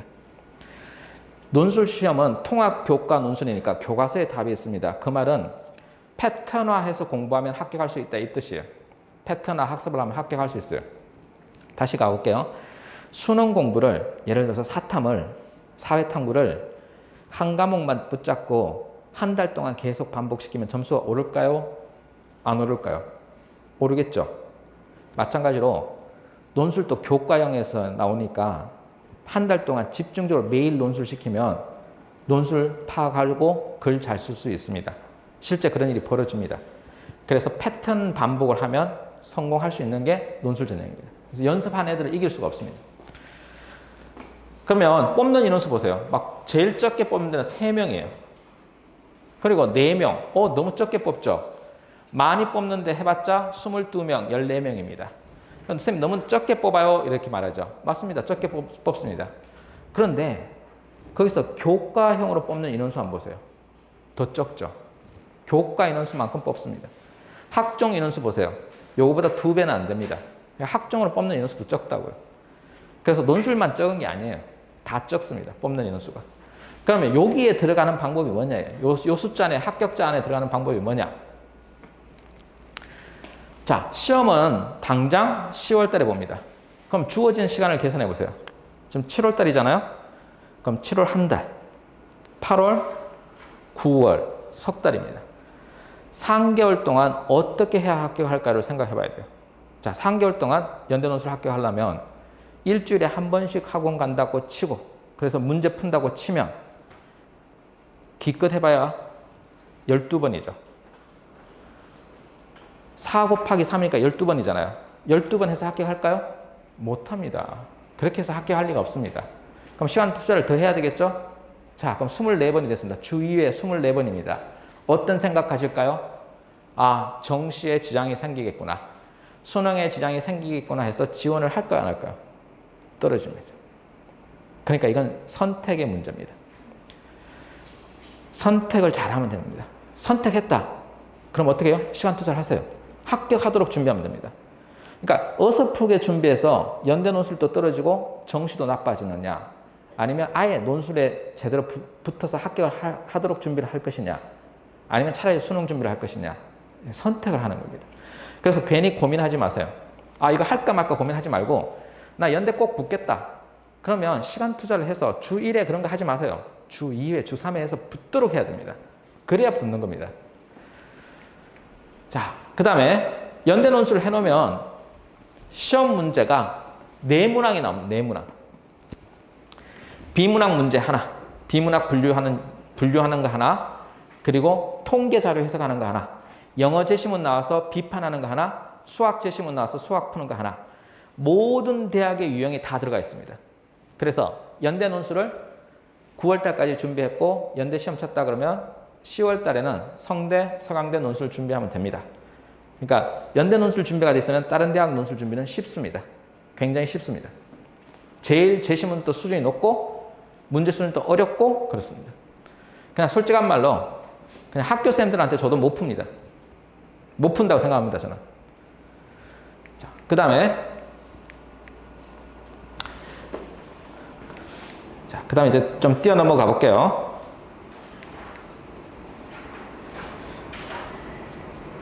자, 여기에 연세대 논술에서 제시문을 카피한 경우 감점. 즉, 제시문을 뺏겨 쓰면 안 된다 이거예요. 그럼 패러프라이징 해야 되는데 단어를 바꿔줘야 돼요. 그리고 다각도로 제시문을 해석해야 되고, 여기 보세요. 이제 제시문의 내용을 타당한 단어나 개념을 사용해야 돼요. 개념어를 사용해야 돼요. 이 개념어는 바로 사회 탐구 시간에 배웠던 두 개의 개념어 있잖아요. 사회 실제론, 사회 명목론, 기능론, 갈등론 이런 단어 사용하는 겁니다. 그래서 사탐을 잘할수록 유리합니다. 자, 문제는 이렇게 네 문제 나옵니다. 설명, 비판, 요약, 평가, 자료 해석, 수리 추론. 영어 제시문 하나 들어가 있고, 자, 이제 논술 합격률을 3배로 올리는 방법입니다. 여기에 논술 경쟁률 보시면 한양대가 130대 1이죠. 그래서 천하제일 논술 경시대회 맞습니다. 140대 1입니다. 경쟁률이 제일 높기 때문에. 경쟁률 떨어지지 않습니다. 190대 1 이렇습니다. 자, 경쟁률이 이렇게 한양대가 높습니다. 수능 체제 없어요. 그럼 뭐가 없어요? 내신 아까 안 본다고 그랬죠? 논술 100%입니다. 그러니까 막 덤비는 거예요. 수능 뒤에 있으니까 다 시험을 칩니다. 자, 여기 이제 성균관대 한번 볼게요. 성균관대를 보면 수능 체제가 있죠? 그래서 요 경영학과, 자연과학 계열, 요것만 잠깐 볼게요. 자, 경영학과는 최초 경쟁률은 93대 1이에요. 원서를 이만큼 쓴다 이거예요. 그런데 시험 치러 오는 애들은 절반 사라집니다. 가채점 해보니까 성대 수능 체제를 통과 못했구나 싶어서 46대 1이 시험 칩니다. 근데 실제로 통과하는 애들은 30대 1인 거죠. 그럼 얘네들은 가채점 잘못한 애들이죠. 여기서 최초 경쟁률이 93대 1이지만 실질 경쟁률은 30대 1이에요. 그래서 수능 체제 맞추면 경쟁률을 떨어뜨릴 수 있는 겁니다. 그래서 형식 경쟁률은 쳐다보지 말아야 해요. 논술 지원할 때 형식 경쟁률 100대 1, 90대 1 이건 내게 아니다. 이거. 나는 이걸 보고 하는 거다. 이걸 보고. 그래서 수능 체제를 통과하면 된다. 이거. 아까 한양대는 130대 1이 최초 경쟁률이 실 경쟁률이지만 이렇게 수능 체제가 등급이 있는 데는 실 경쟁률이 낮아진다. 자연계도 71대 1이지만 18대 1로 떨어집니다. 그래서 수능 공부를 필수적으로 하는 겁니다. 근데 해야 될 과목만 공부하면 됩니다. 서강대 보세요. 최초 경쟁률 76대 1인데 통과한 아이들은 실 경쟁률은 25대 1. 자, 여기 차이 나는 거 한번 보세요. 충원율. 자, 문과는 서강대 논술 합격하면 충원이 안 됩니다. 근데 이과는 충원율이 50%죠. 자연계는 논술 합격해도 이동하는 애들이 많기 때문에 50%가 충원돼요. 문과는 그렇지 않다는 거예요. 자, 이제 외대도 보면 외대 경영학부 최초 경쟁률 50대 1이지만 2개 2등급 통과한 애들은 16대 1이에요.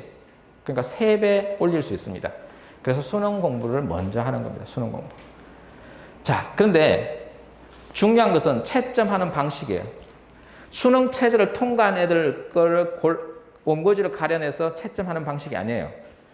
애들 다 채점합니다. 채점해가지고 줄을 다 세웁니다.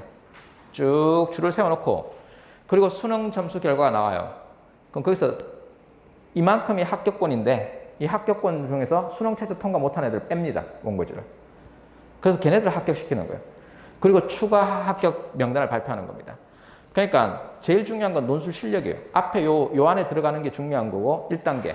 2단계 수능 체제를 통과하면 이제 합격을 하는 겁니다. 그래서 논술 실력을 갖춰놓은 상태에서 수능 체제를 통과한다면 좋은 대학에 합격할 수 있습니다. 자, 논술 합격 점수를 많이 물어보는데 이게 논술 합격 점수입니다. 커트라인 합격 점수인데 최고 높은 학과가 철학과였어요. 정치외교학과가 점수가 제일 낮았어요. 자, 여기는 사학과가 점수가 제일 낮고 정치외교학과가 점수가 제일 높았죠. 그러니까 어떤 학과가 점수가 제일 낮나요? 커트라인이 낮나요? 그런 질문 필요 없다. 이거. 어떤 과가 될지 모른다. 이거. 그 말은 우리가 생각할 때 정치외교학과 미디어 커뮤니케이션이 점수가 높고 철학과와 사학과가 점수가 낮겠다라고 생각하지만 그건 정시 이야기고 논술은 다른 이야기다. 이거.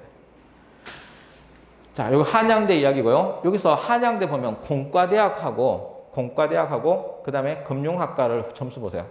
76점, 갑자기 90점, 다시 57점. 왜 이런 일이 생길까요? 요거는 이거하고 다르게 여기는 언어 논술 한 문제가 나오지만 여기는 언어 논술과 수리 논술이 나와요. 수리 논술이 나오는 순간 점수는 달라져요. 애들이 수학을 못하니까 수학 문제를 어렵게 내면 이렇게 나옵니다. 자, 이 부분에 대해서 설명은 2부에서 수리 논술 강사가 설명을 해줄 겁니다. 왜 이렇게 나오는지. 자, 이제 성균관대에서도 이거 인문계열하고 자연계열이 달라요. 자연계열 한번 보세요. 자연계열에 합격자 내신 평균과 최저점이 있어요. 점수 편차가 보면 합격자 평균과 내신 합격자 최저 점수가 그렇게 차이가 많이 나진 않아요. 얘네들이 60점 만점이에요. 논술이. 그럼 보세요. 요게 만점자예요. 만점자고 합격권이 요만큼이에요. 점수 편차가 38점, 60점 굉장히 많이 벌어져 있죠. 자연계가 이래요. 근데 문과는 보세요. 합격자 60점, 최고 만점자 60점, 합격자 55점. 요만큼밖에 안 되죠. 자, 뭘 이야기할까요? 시험 문제가 완전히 달라서 그렇다는 거예요. 문과는 시험 문제 자체가 언어 논술, 통계 자료에서, 성대는 통계 자료에서. 그러니까 편차가 그렇게 많이 벌어지지 않고 애들이 정답을 대부분 맞추는다 이거예요. 그래서 성대 시험 치고 나오면 어떤 말 하냐면 교문을 나설 때 애들끼리 이런 말 해요. 너 그거 기록론이었지? 맞아, 기록론. 제시문 가는 기록론이어서 맞아. 그러면서 서로 다 합격했다고 생각해요. 근데 합격자는 정작 없어요. 완벽하게 써야 되는 거예요. 그런데 자연계는 다르다는 거예요. 자연계는 못 맞추는 애들이 대부분이라는 거예요. 맞추면 무조건 하나만 맞추면. 그러니까 문제가 3문제 있으면 한 문제 틀려도 합격하는 거예요. 그래서 어떤 말이 나오냐면 논술에서 이런 말이 나와요. 그거 못 맞췄는데 정답 못 쓰는데 합격했어. 그러니까 논술은 그냥 복불복이야. 그게 아니고 못 맞춘 애들이 대부분이기 때문에 자연계는 못 맞춘 애들이 대부분이기 때문에 어쩌다 한두 문제 맞춘 애들이 합격된다 이 말이에요. 그게 다른 거예요. 그래서 그게 자연계 논술과 문과 논술이 막 혼재돼서 이야기가 소통되니까 막 사람들이 착각하는 거예요. 완전히 다르다는 걸 보여줬어요, 지금. 자, 이제 논술 컨설팅. 이거 왜 이야기하냐면요. 제일 답답한 건 이거예요. 9월 달에 원서 쓸 때요. 9월 10일 날 원서 씁니다, 수시. 그럼 저한테 전화가 막 와요. 그럼 이런 전화가 옵니다. 지금 정시 준비를 계속 했는데 수시 6장 카드를 버리기 아깝고 내신은 안 나오니 논술 전형을 지금 써도 되고 지금부터 준비해도 되냐고 물어봐요. 그러면서 꼭 이런 말을 해요. 지푸라기 잡는 심정으로 전화했대요. 그래서 제가 답변합니다. 뭐라고? 지푸라기 잡으셨습니다. 안 된다 이 말이에요. 안 된다고. 아니 9월 달에 원서 써서 10월 달에 논술 치는데 그게 말이 되냐고요. 그거 어느 정도 어리석은 거냐면 우리가 운전면허 시험을 준비할 때도 한 달은 준비하잖아요. 운전면허 학원에 가서. 근데 그런 시험이 아니고 대학 가는 시험이에요. 그걸 한 달 준비해서 시험 치겠다는 거예요. 그것도 한 달이면 일주일에 한 번씩 해서 논술학원 4번 오는 거예요. 붙겠어요? 못 붙어요. 그러니까 어리석다고요. 그럼 지금 이게 움찔하는 사람들이 있어요. 지금 논술 전형을 써야 되겠다. 근데 준비가 안 됐어. 이 7월이 마지막 기회예요. 막차라고요. 막차. 9월 달에는 문 닫는 거고요. 7월 달에 막차 타는 거예요. 7월 달에 막차를 탔어요. 그럼 어떻게 해야 될까요? 7, 8월 달에 준비를 엄청 해야 돼요. 그럼 이제 갈등하는 거예요. 7월 달에 논술학원 와서 8월 달에 시험을 8월 달에 이제 7월 달에 와서 준비를 해요. 그럼 이거 막상 해보니까 쉽지 않거든요. 어려워요. 어려우니까 9평이 있으니까 8월 달에 다시 정시 공부한다고 돌아가요. 구평 쳐요. 결과가 나쁘니까 다시 9월 달에 논술을 하고 나와요. 이런 어리석은 일을 반복합니다. 그런데 성과가 나려면 지그시 시간 투자를 해야 돼요. 7, 8월 달에 논술 전형을 선택했다? 그럼 엄청나게 많은 시간을 투자해야 앞에 있는 1월 달에 스타트한 애들을 따라잡을 수 있는 거예요. 자, 생각해보세요. 학종을 준비하려면 몇 년의 시간이 필요해요? 학종. 고1 때부터 내신 준비를 해야 되죠? 3년이 필요해요. 수능을 잘 쳐서 수능으로 인서울 하려면 수능 1, 2등급이 나오려면 얼마나 준비해야 돼요? 12년을 준비해야 되죠. 갑자기 중학교 때 공부 못하던 애가 고등학교 때 와서 공부 잘하던가요? 그건 아니죠. 중학교 때 공부 잘하던 애가 고등학교 때 공부 못하던 일은 있죠. 그건 발생하지만 거꾸로 되는 일은 없어요. 결국 12년 동안 누적된 게 수능이에요. 논술은 언제 준비하나요? 빨라야 1월 달에 준비하고 3월 달에 준비합니다. 막차는 7월 달이라고 했어요. 9월 달이면 의미 없다고 했어요. 그래서 7월 달에 들어왔으면 앞에 있는 애들을 따라잡기 위해서 논술에 시간 투자를 해야 되는데 막상 뭐가 걱정되냐면 수능이 걱정되는 거예요. 그거는 패착이에요. 이유는 논술 전형을 선택하고 학종을 선택하는 순간 정시 전형은 포기해야 돼요. 그 좋은 성과 안 나요, 고3은. 정시로 고3은 좋은 성과가 안 나온다고요. 그러니 정시는 적고 7, 8월 달에 수능에서 필요한 과목 2과목 내지 3과목만 집중하고 나머지 과목 버려야 돼요. 버리세요, 그냥. 선택하고 그리고 학종 자기소개서 준비하고 논술 준비해서 수시로 합격을 하려고 해야 되는데 양손에 떡을 2개 쥐고 있어요. 정시의 떡과 수시의 떡을 쥐고 있으니 둘 다 놓지 못하는 거예요.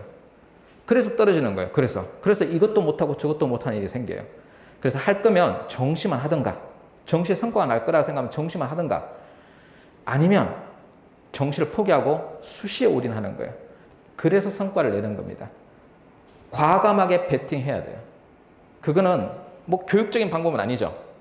교육은 지그시 오랫동안 해야 되는 거지만 합격을 하는 것은 다른 방법이에요. 다른 방법입니다. 자, 그래서 이 순간부터 수능 안 해도 되는 사람이 생기는 거예요. 이 순간부터 수능 준비를 접어도 논술로만은 대학 가는 방법이 있고요. 아니면 수능 2과목만 공부하고 동국대, 홍익대, 그 다음에 숙명여대 이런 데 가는 방법이 있다고요. 존재한다고요. 그걸 생각을 하면 되는 겁니다. 그래서 컨설팅이 중요한데요. 우리 아쉬운 게 이런 거예요. 대치동에 컨설팅 갑니다. 그럼 정말 아쉬운 건 이겁니다. 학종 컨설팅을 갔어요. 그래서 학종 컨설팅을 한 다음에 논술도 쳐봐라 그래요. 그럼 논술 어디 쓰면 돼요? 그러면 수능 최저 되는데 떡떡 골라줘요. 그 학생의 사탐이 무슨 과목인지 과탐이 무슨 과목인지 신경 쓰지 않고 수능 최저 되는 데만 딱 골라서 여기 수능 최저 되니까 지원해라고 그래요. 그래서 떨어지는 겁니다. 그러니까 이게 뭐가 있냐면 우리가 몸이 아프면 어디 가야 돼요? 눈이 아프면 안과를 가야 되죠. 그렇잖아요. 설사를 하면 내과를 가야 되겠죠. 신장내과도 따로 있죠. 전문 분야는 다 따로 있다고요. 학종 전문가는 논술을 전혀 몰라요. 논술 전문가는 학종을 잘 몰라요. 그것만 파고 있기 때문에. 하루 종일 그것만 하고 있기 때문에. 그게 정상 아닌가요? 그럼 보세요. 이제 학교에 계신 분들은 뭘 모를까요? 논술 문제를 다 풀어봤을까요? 안 풀어봤을까요? 잘 몰라요. 그래서 내신 등급하고 그리고 수능 최저만 가지고 이 대학 논술 전형을 내라고 그래요. 그래서 다 떨어지는 거예요. 어떻게 하느냐? 이렇게 하면 됩니다. 자, 이 학생은 실제 수능에서 영어 점수가 되게 낮았어요.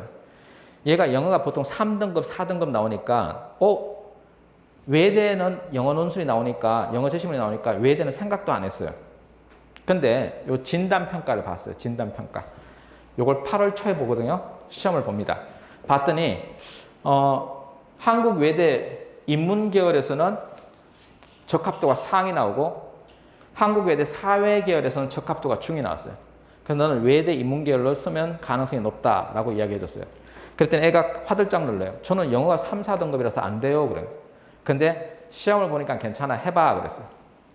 오히려 걔가 생각하는 학교는 어디였냐면 여기 성대 쓰고 그 다음에 뭐 또 여기 한양대를 쓰겠다고 했어요. 근데 그 리스트를 보면 다 중이 떴어요. 중. 그래서 지원하면 안 돼. 그랬어요. 숭실대도 생각하고 있었는데 숭실대도 여기 지금 보면 하가 떴죠. 그래서 안 돼, 이거예요. 이 리스트로 인해서 얘는 한국외대 서울 캠퍼스 합격합니다. 2등급 2개 맞고. 난리가 났습니다. 걔네 아버지도 난리가 났었어요. 근데 이렇게 분석이 필요한 겁니다. 학생의 입장, 학생 능력의 분석이 필요해요. 거기에 따라서 합격률을 높일 수 있습니다.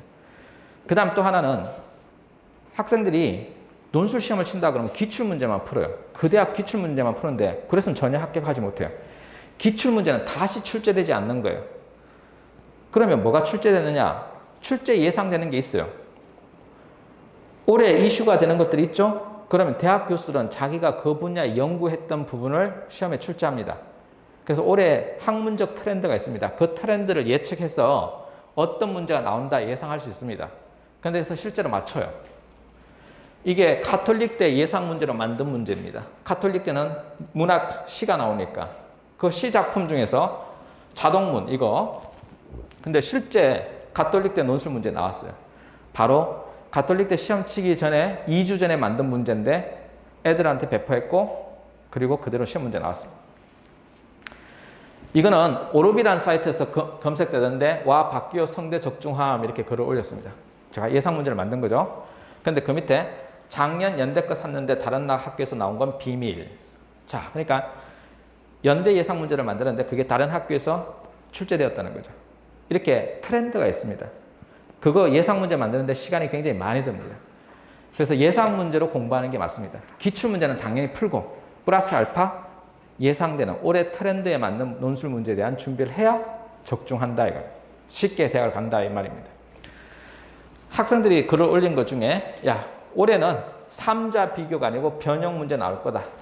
인공지능 그래프와 기계와 인간 예상 문제를 만드는데 추석 특강 때 했는데 5일 뒤에 시험 치는데 쌤 예측대로 변형 유형 나왔다. 인공지능 문제 나왔다. 특강 중 인공지능 그래프 나왔다. 이렇게 되죠. 이렇게 해서 출제를 직접 예상해서 맞출 수 있습니다. 여기 보면 연세대 수업 때 배운 아비투스가 나와서 대박 도움 받았다. 그러니까 각 대학에 논술 문제 트렌드가 있습니다. 거기에 미리 예측해서 문제를 주면 합격을 하든가 합격을 못해도 쉽게 쓰고 나옵니다. 자, 입시 정보가 필요하다면 오늘 본 것에 대해서 오늘 영상도 유튜브에 올라가 있을 거고요. 유튜브에 들어가면 박교 논술 치면 입시 영상들이 올라와 있습니다. 그리고 메가스터디에 가서 메가캐스트 보면 입시 영상 올려놨으니까 그거 참고하시면 입시에 대한 도움을 받으실 수 있을 거고요. 매주 금요일 밤 10시 10분에 유튜브에서 입시 상담소 생방송합니다. 라이브로. 그럼 그때 여러분들이 질문 올리시면 답변하고요. 아니면 전화 상담도 그 자리에서 즉석에서 합니다. 자, 이건 뭐 이제 제 자랑이니까 됐고요. 제가 이제 강조하는 게 있습니다. 논술 1등인데요. 그 이유는 대치동에서 22년 동안 논술한 사람 없습니다. 제가 이제 마지막 남은 사람입니다. 그렇게 오랫동안 한 과목을 할 수 있는 여건이 안 됩니다. 대치동은. 그런데 살아남은 거고 그리고 여러분이 왜 1등 제품을 사용하는지 생각해 보세요. 냉장고는 뭐 사용하시나요? 삼성, LG 어떤 거 사용하죠? 휴대폰은요. 삼성 사용하지 LG 사용하진 않죠. 1등을 사용하는 이유는 1등은 그 시대의 문제를 가장 잘 해결하는 사람이기 때문에 그래요. 그래서 대한민국의 현재 논술 체제를 제가 가장 잘 해결하기 때문에 제가 1등인 거예요. 물론 논술 문제가 바뀌면 저는 또 퇴장하겠죠. 또 다른 사람이 또 1등이 되겠죠. 그렇게 1등 제품을 소비하는 이유는 현재 문제를 잘 해결하기 때문에 그렇습니다. 그러니 과외하지 마세요. 제발. 과외는 답이 아니에요. 그리고 저는 항상 이 마음이에요. 저도 자녀가 있겠죠? 고등학생입니다. 애들 보면 정말 피 끓는 심정이에요. 피 끓는 심정으로 애들 쳐다봅니다. 그렇게 되면 망해라고 호되게 질책합니다. 그래서 한간의 소문이 박기현은 무섭다. 이게 소문이 퍼져 있어요. 인성이 더러워. 애들한테 고함 쳐. 뭐 이렇게 올라와 있어요. 근데 그거는 기본적인 심정 자체가 어떻게든 좀 더 해주고 뭐든 좀 더 합격시키려고 하다 보니까 그런 거예요. 그래서 제가 강조하는 건 저겁니다. 애타는 심정을 애들을 가리킵니다. 자, 오늘 인문 논술에 대해서는 여기까지 설명하고요. 이제 문과에서도 수리 논술이 나와요. 그건 상경계열. 상경계열 일부가 나오는데 만약에 문과 학생인데 수학이 2등급이다. 1등급이다. 그러면 어느 논술 보는 것보다는 상경계열 수리 논술 보는 게 훨씬 더 유리합니다. 거기에 대한 설명을 김지훈 쌤이 해줄 겁니다. 자, 김지훈 쌤은 메가스터디 인강을 저랑 같이 촬영을 하시는 분이고, 그리고 우리 학원에서 연구 실장으로 있습니다. 그래서 현재 논술에 돌아가는 트렌드에 대해서 알고 유일하게 자연계 출신인데 또 문과도 같이 전공을 해서 이중 전공을 한 유일한 사람입니다. 그래서 현재 논술 시스템을 잘 해결할 수 있는 강사분이라서 오늘 이야기를 들어보고자 합니다. 자, 잠깐 5분만 쉬고 하겠습니다. 고맙습니다. 안녕하세요. 저는 김지윤이고요. 예. 지금 간단하게 우리 인문계열 논술 중에서 수학 문제를 출제하는 학교들, 어떤 학교들이 있고 어떤 식의 문제가 나오는지, 그 다음에 실제로 문제도 한번 보여드릴 텐데, 어머님들은 좀 이게 그런가 보다 라고 생각하시면 되고, 학생들은 이런 문제가 나왔는데 내가 이거를 지금 할 수 있는 상황인가? 이런 문제가 나오니까 내가 도전할 수 있겠구나. 이런 걸 판단하는 기준으로 삼으면 될 거예요. 자, 일단 첫 번째 연세대학교 할게요. 연세대학교는 과거에는 인문계열, 사회계열 구분됐었는데 이제는 통합이라서 시험을 딱 한 번만 봅니다. 그냥 다 같이 하나의 시험만 봐요. 작년에 이제 특수한 상황에서 2번 나눠서 본 거였고, 문제 자체가 그냥 4문제 아까 나왔었는데 그 4문제 중에서 마지막 문제 하나가 수학 문제로 이제 구분이 되어 있습니다. 자, 그러면 수학 문제로 구분되어 있는데 왜 수학 문제를 내냐라고 하면 아무래도 이제 수능 최저도 적용하지 않고 내신도 반영하지 않는데 수학적인 실력을 검증하는 방법은 요거밖에 없지 않느냐, 이런 식으로 해서 문제를 내는 거라고 판단하시면 돼요. 근데 연세대 문제의 특징은 어떤 거냐면은 2가지를 모두 평가합니다. 뭐냐면 일단 수학 문제 푸는 능력을 봐요. 근데 단순히 수학 문제만 풀고 끝나는 게 아니라 이거를 가지고 현상을 분석하는 글쓰기를 해야 돼요. 그러니까 2가지가 같이 있는 겁니다. 수학 문제를 수학적으로 풀이하는 거에다가 그 결과를 가지고, 자, 그러면 수학적으로 분석했는데 그러면 이 현상은 이렇게 설명할 수 있다라고 하는 거. 그래서 2가지 맥락을 다 같이 평가한다고 보시면 됩니다. 지금 한 2등급 이상이라고 했는데 사실은 이거는 과거 기준이고, 올해 기준으로 하면 3등급까지면 충분히 그러니까 수학 문제 자체는 어렵지 않게 풀긴 할 거예요. 그런데 가끔 이제 살짝 실수해서 4등급 나오는 친구들도 웬만하면 수학 문제 자체는 내가 해결할 수 있을 것 같다, 이 정도로 생각을 하는 게 좋을 겁니다. 대신 중요한 건 글쓰기 실력이 필요하고, 얘도 100점 만점 중에 25점, 딱 4분의 1을 차지합니다. 그래서 굉장히 중요한 건데, 작년, 재작년 계속 시험을 봤던 친구들 얘기를 들어보면 시험장에서 이제 원고 제출할 때 4번 마지막 2-2번입니다. 정확하게는 이 문제를 아예 100점을 내는 친구들이 꽤 많대요. 그러니까 아예 못 쓰고 내는 친구들이 꽤 많을 거예요. 그러니까 되게 많진 않고 한 20-30% 정도는 아예 이 문제를 못 쓸 수도 있습니다. 준비가 안 돼 있는 상태에서 오는 거예요, 대학생들이. 나 고등학교 때 수학 잘했으니까 해가지고 와서 시험 봤는데 잠깐 이게 어떻게 푸는 거더라? 이렇게 돼버릴 수가 있는 거죠. 게다가 교과정도 바뀌었으니까. 자, 그래서 오히려 이거는 지금 수학 공부를 열심히 하고 있는 친구들한테 좀 유리할 수 있지만, 아까도 말씀드린 것처럼 수학만 물어보는 건 아니라 이 글쓰기도 같이 하는 거니까 준비가 좀 필요합니다. 자, 문제가 어떻게 나오는지 한번 볼게요. 이게 나온 문제입니다.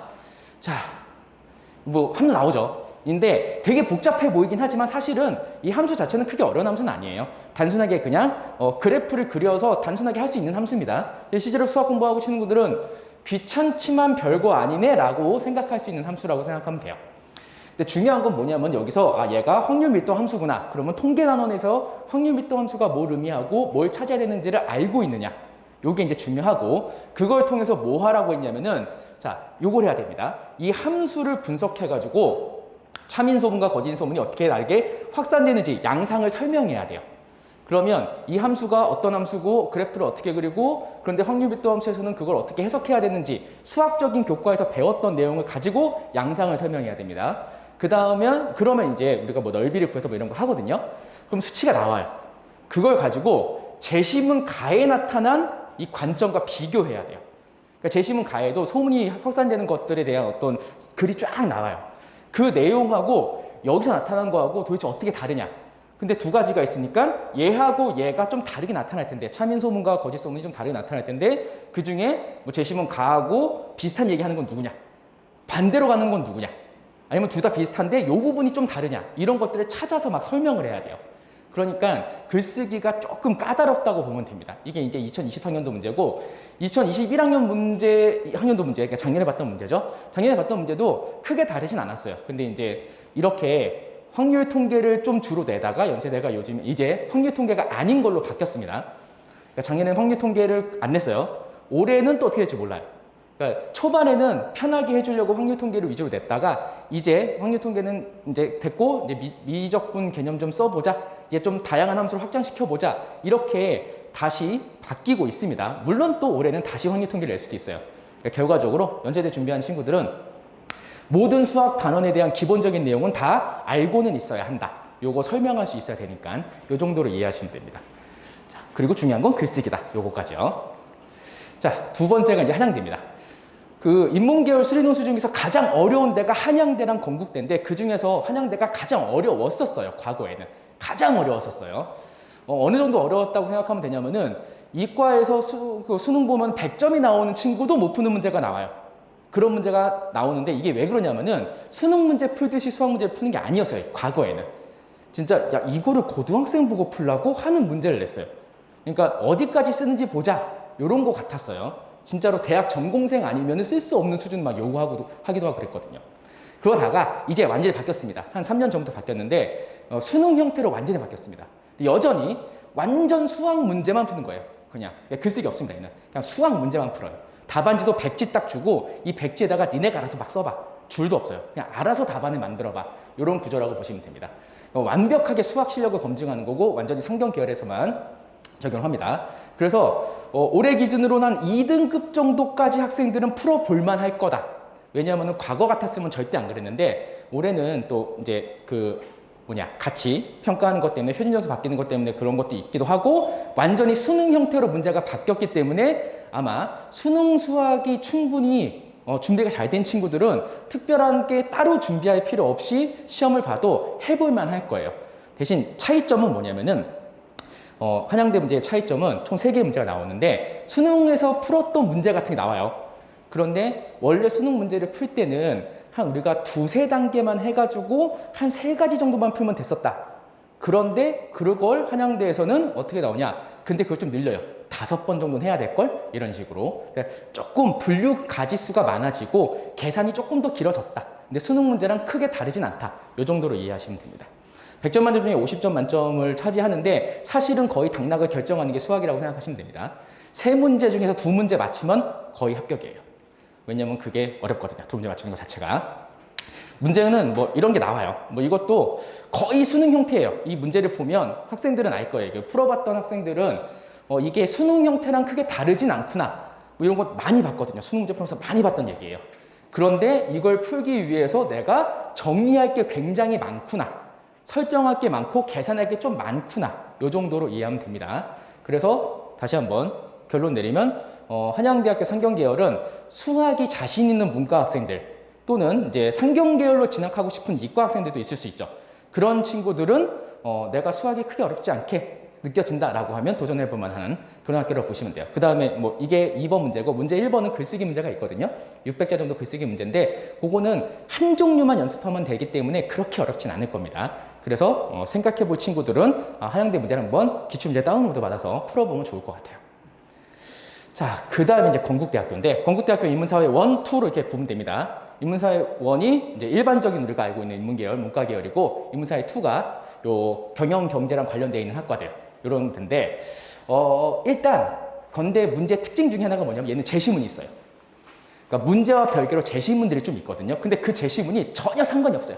문제 푸는데 거의 사용이 안 되는 한 문장 정도 교과서 발췌 이런 거거든요. 왜 쓰는지는 잘 모르겠어요. 그리고 실제로는 완전히 수학 문제인데 상황을 경제적으로 그냥 줍니다. 그러니까 상황이 경제적으로 그냥 나타날 뿐이지 실제로 문제 풀 때는 이런 경제적 개념, 경제 교과 개념은 거의 필요 없어요. 만약에 필요하다면 제시문으로 줘가지고 계산법 하나 던져줍니다. 이런 게 하나 있다고 생각하시면 돼요. 그런데 건대 문제의 또 하나 이제 특징이 이런 경우가 좀 있습니다. 문제가 오류인 경우가 좀 있어요. 저도 이제 기출문제 해설을 하면서 문제 오류를 거의 매해 하나씩 집어내거든요. 그러니까 표기가 잘못되는 경우가 조금 있어요. 이건 뭐 크게 중요한 건 아닙니다. 근데 아까 한양대 문제랑 비교해서 보면은 사실은 건대 문제가 한양대 문제가 더 어려워요. 건대 문제가 훨씬 더 어렵거든요. 이유는 뭐냐면 한양대 문제는 세 문제를 풀면 되는데 건대 문제도 똑같이 세 문제가 나오긴 하는데 소문항이 몇 개 딸려 있고요. 풀이 과정 자체가 굉장히 길어요. 엄청나게 길게 풀어야 돼요. 그래서 저는 이거를 건대 입장에서 정말로 학생들이 시험 시간에 다 풀 거라고 생각하고 낸 건가? 라는 게 의심스러울 정도로 풀이 과정이 정말 길어요. 제대로 풀려면 한 문제를 A4지 한 장을 다 써도 못 풀 정도의 분량으로 풀어야 되는 그런 문제도 가끔 내거든요. 그래서 출제 의도를 사실 좀 저는 잘 이해를 못 하겠는 그런 학교입니다, 솔직히는. 자, 이런 거예요. 이 문제는 뭐, 이게 2-1번, 2-2번, 2-3번 이렇게 세 문제가 나타나는데 이 문제는 쉬운 문제입니다. 이거 뭐 해본 친구들은 뭐 읽어보고 풀어보는 친구들 굉장히 간단하게 풀 수 있는 고1도 풀 수 있는 문제를 하나 냅니다, 이렇게. 2-1번. 그래서 좀 쉽게 줘요. 첫 번째로는. 뭐 좀 길긴 하지만 별거 아닌 문제입니다. 연립방정식으로 그냥 끝내면 되거든요. 자, 근데 여기서부터 문제가 이제 2-2번부터 이상해지기 시작해요. 자료를 굉장히 많이 줘요. 아까 말씀드린 것처럼 상황은 경제적인 상황이에요. 뭐 소득, 구간별 뭐 이렇게 이주를 하는데 어떻게 통화는 어떻게 되고 막 이런 거 있잖아요. 상황적으로 경제를 주는데 알고 보면 그냥 수식을 잘 설정해서 풀면 되는 문제다. 그러니까 경제 교과를 모른다고 해서 뭐 못 푸는 문제는 아니다. 이 정도로 이해하시면 됩니다. 근데 되게 길잖아요. 이 문제 읽는 것만 해서 지치는 거예요. 아직 문제가 안 끝났습니다. 이렇게 뭐 단서 조항도 주고요. 그 다음에 이제 세 번째 문제입니다. 세 번째 문제도 뭐 경제에서 배우는 거 주는 거거든요. 경제 배운 친구들은 다 이게 뭔지는 알아요. 그런데 사실은 경제는 크게 중요하지 않고 그냥 함수적으로 해석해라. 원래 경제 교과에서는 이걸 함수적으로 해석하지 않습니다. 그냥 이론만 배웁니다. 자, 그런데 이거는 요 함수를 줄 테니까 네가 알아서 미분도 해보고 적분도 해보고 알아서 한번 풀어봐. 이런 문제인데 아마 이 문제까지 다 풀 수 있는 친구들은 거의 없다고 보셔도 됩니다. 왜냐하면 아까 2-2번을 풀면서 시간이 너무 오래 걸렸고요. 요거 푸는 거 굉장히 오래 걸립니다. 보시면 되게 복잡하죠?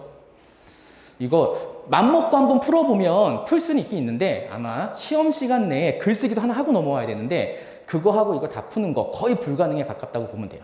대신 어느 정도까지 개념을 잡고 어느 정도까지는 완성을 했느냐 이런 거를 가지고 아마 평가를 할 거예요. 그래서 결론은 건대 문제는 되게 복잡하고 어렵다. 그러니까 경제적인 게 나오긴 하지만 경제는 크게 중요하진 않다. 수학적으로 풀면 되긴 된다. 근데 굉장히 오래 걸리는 문제라서 얼만큼 빠르게 내가 적당히 정리를 하느냐. 그리고 세 문제 중에 두 문제까지는 푸는 게 좋겠다. 그러면 웬만하면 가능성이 굉장히 높아진다. 3번은 못 풀 수도 있다. 하지만 최대한 정리까지는 해놓자. 이 정도가 건대를 합격하기 위한 방법이라고 보시면 됩니다. 하나 더 있습니다. 자, 그리고 이제 조금 일반적인 학교들이에요. 그러니까 이게 학교가 일반적이라는 건 수리 논술 문제가 일반적인 학교입니다. 자, 중앙대 경영경제 계열이 있어요. 중앙대 경영경제 계열은 중앙대는 그 학교 홈페이지 입학처를 가면은 항상 그 굉장히 좋은 안내서를 막 뿌려줍니다. PDF로. 논술 백서도 뿌려주고, 논술 그 가이드 같은 걸 해주면 굉장히 정성스럽게 만들어요. 되게 훌륭하다고 생각을 하는데, 거기서 항상 우리는 한 5개 유형 정도를 낼 수 있다. 라고 항상 얘기하지만, 언제나 하나의 유형만 냅니다. 그거 왜 그런지 모르겠어요. 항상 한 5개 유형 보여. 그러니까, 뭐 이렇게 방정식 문제도 낼 수 있고, 함수 문제도 낼 수 있고, 막 그런데 언제나 얘만 냅니다. 확통에서만 냅니다. 거의 정해져 있어요. 단 한 번도 확통에서 나온 적이 없습니다. 최근 10년 동안. 자, 그런데 문제 자체가 단순한데 중요한 건 단계별 풀이를 해주는 게 중요해요. 이게 단계별 풀이가 뭐냐면은 문제를 풀 때 내가 첫 번째 단계에서 요걸 설정한다. 두 번째 단계에서 요걸 설정한다. 답안을 형식에 맞춰서 푸는 게 중요하다라는 거예요. 왜냐면 중앙대가 채점을 할 때 그 단계 형식을 구분해 놓고 1단계에 5점 주고 2단계에 5점 주고 3단계에 5점 주고 이런 식으로 점수를 부여하거든요. 그래서 내가 풀이를 할 때 정리하는 습관에 잘 들여놓으면 답안을 잘 쓸 수 있다 이거예요. 답을 맞추는 게 중요하지 않아요. 답만 딱 쓰면 빵점입니다. 그래서 이 답이 나오기 위해서 내가 이걸 왜 확률 변수 예로 설정했는지 신나는 음악이 나오네요. 그러니까 확률 변수를 왜 이걸 설정했는지 그 다음에 이게 왜 다음 계산으로 넘어가는지 이런 걸 간단하게 설명하는 그런 단계 구성해주면 된다. 이런 게 있고요. 중앙대 뭐 답안 작성할 때 한 가지만 더 말씀드리면 실제로 중앙대 논술 답안지 보면 제출한 답안지 있죠. 큰 종이 한 장을 줘요. 그러니까 한 면만 있어요. 그래서 1번 문제 풀고 2번 문제 풀고 3번 문제가 수학 문제인데 그게 밑에 굉장히 좁은 란위로 줘요. 그러니까 실제로 이 문제를 제대로 풀어서 답안을 쓰려면 예를 들어서 한 2, 30줄을 써야 돼요. 수식과 뭐 글도 조금씩 포함시켜가지고 우리가 수학 문제집 보면은 그 뒤에 답안지 있잖아요. 그 답안 해설지에 보면은 해설을 막 해주잖아요. 그런 것처럼 하면 뭐 길면 한 20줄 정도 써야 되는데 실제로 얘네가 주는 답안지는 한 7, 8줄밖에 안 됩니다. 그래서 그거를 잘 활용해야 돼요. 뭐 그런 거는 나중에 다 알려주긴 합니다. 일단은 그래서 내가 답안을 작성할 때 뭔가 중요한 단계를 구분하는 능력을 키워야겠구나. 이 정도로 생각하면 되고 문제 자체는 그렇게 어렵진 않습니다. 확통에 특히 뭐 부담이 없는 친구들이면 답을 찾는 건 그렇게 어렵진 않을 거예요. 보통 3등급 이상이면 누구나 쉽게 풀 수 있는 문제라고 보시면 됩니다. 자, 뭐 기출문제를 보면은 여기에 아예 대놓고 단계를 줘요. 1단계에서 어떻게 되고 1단계 통과하면 2단계로 오고 2단계 통과하면 3단계로 오고 그러니까 대놓고 문제 자체가 이거예요. 여기 통과될 확률 뭐니? 계산해봐. 그리고 걔네가 다시 일로 와서 얘 통과될 확률 뭐니? 계산해봐. 그 다음에 걔네가 와서 이거 통과될 확률 뭐니? 이렇게 단계를 미리 주고 시작한 거예요. 이 문제는. 뭐 이렇게 없었다고 쳐도 우리는 단계를 구분했어야 되는 거거든요. 뭐 그래서 요것도 수능에서 이런 문제를 봤을 법한 문제, 거의 수능 형태에서 크게 벗어나지 않는 문제라고 생각을 하면 됩니다. 그래서 확통 공부를 제대로 해놓으면 중앙대는 크게 어렵지 않다. 그래서 무조건 중앙대는 항상 하는 얘기지만 20점 만점인데 20점을 반드시 다 받아야 된다. 절대로 감점을 1점도 당하면 안 된다. 이런 식으로 우리가 정리를 합니다. 자, 그 다음에 이제 경희대 사회계열입니다. 경희대 사회계열은 일단은 사회계열에 포함되는 학과가 경영경제 당연히 포함되고요. 호스피탈리티 이쪽도 포함되고 간호학과 포함되고요. 그리고 한의대가 있습니다. 경희대 한의대가 인문과 자연을 따로 뽑아요. 근데 경희대 한의대 중에서 인문으로 뽑을 때 논술을 사회계열 논술을 봅니다. 그러니까 뭐 수리 논술을 본다고 하는 게 이과 거 본다는 얘기가 아니에요. 이걸 본다는 거예요. 완전 인문계 학생들도 경희대 한의대에 지원할 수 있습니다. 4명, 5명인가요 올해? 그 정도 뽑습니다. 경쟁률은 200대 1밖에 안 되지만 어쨌든 열심히 하면 붙을 수 있습니다. 자, 경희대의 특징은 뭐냐? 단원이 확정되지 않아요. 1학년 과정부터 고3 과정까지 뭐가 나올지 모릅니다. 그리고 수능형에서 살짝 벗어나는데 그게 어렵지는 않아요. 그러니까 별로 어렵지 않은 문제인데 상황을 좀 복잡하게 구성을 해요. 말로 막 구성하거든요.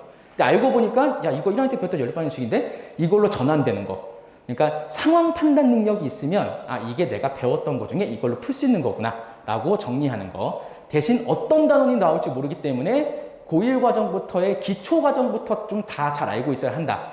이거였고 근데 최근에 약간 바뀌고 있습니다. 최근에 약간 바뀌는 게 원래 확통을 안 냈어요. 거꾸로 경희대는.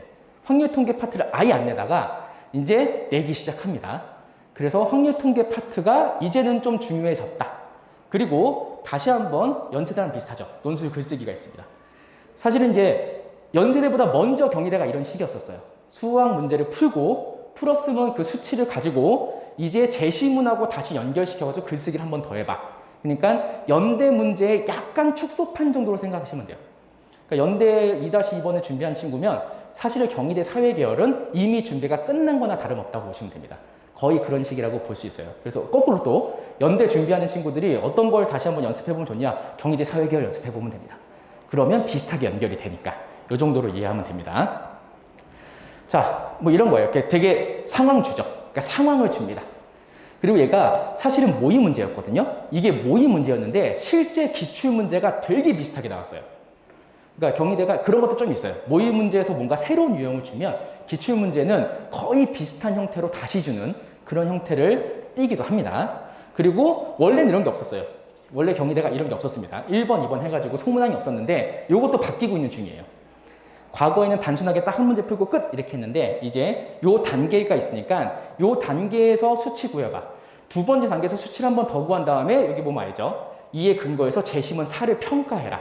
제시문 평가 글쓰기를 한 번 더 써줘야 돼요. 요 글쓰기는 대략 한 200자 정도? 200자 정도면 우리가 한 4문장, 5문장 정도를 쓴다고 생각하면 됩니다. 짧게 쓰면 200자 정도. 조금 길게 쓰면 거의 300자 정도 글쓰기를 요구하는데 평가 자체가 어렵진 않아요. 되게 뻔한 평가를 하는 거예요.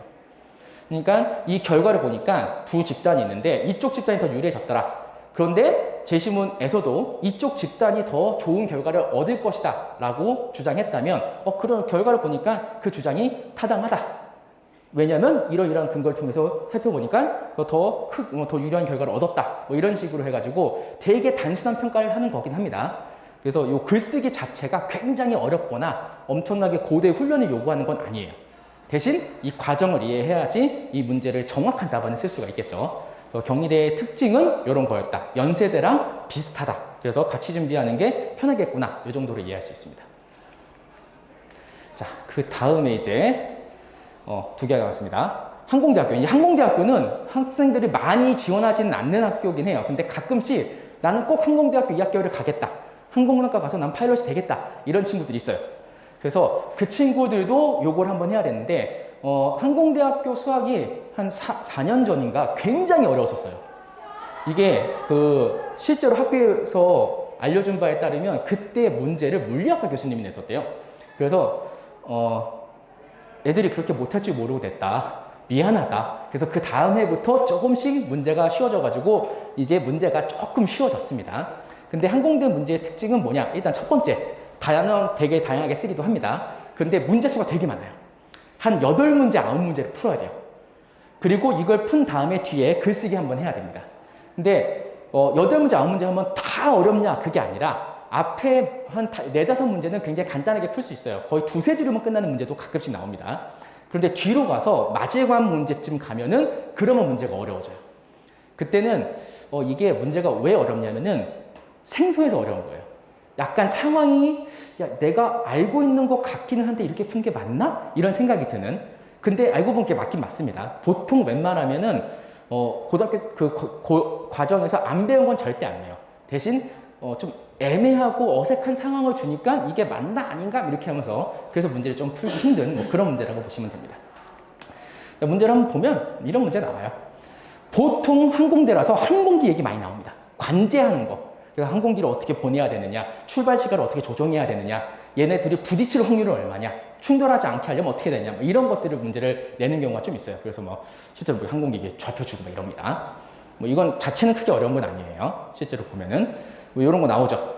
VT 나오면 보통 이제 학생들, 공부하는 학생들 알아요. VT가 이렇게 속도 함수 나왔으면 이거 미분하면 가속도 나오고 적분하면은 변이 나오겠구나. 그걸로 뭐 하라는 거구나 예상할 수 있고 연속 확률 변수 갑자기 연속 확률 변수도 나온다고 넓이 구해야겠구나. 이런 것들 일반적으로 수능 풀던 거랑 동일한 방식으로 풀긴 푸는데 상황이 어색해서 뭘 하라고 하는지 좀 받아들이기가 조금 힘들다.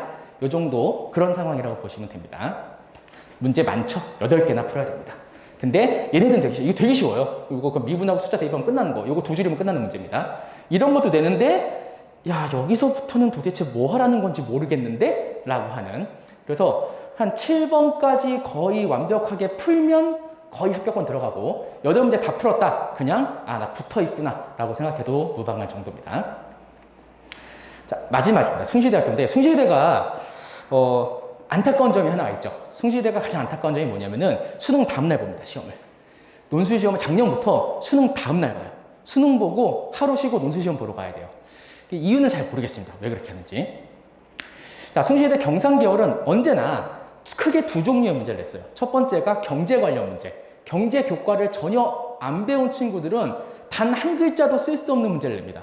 그러니까 숭실대 경상계열은 내가 경제를 배웠다 하는 친구들만 지원해야 돼요.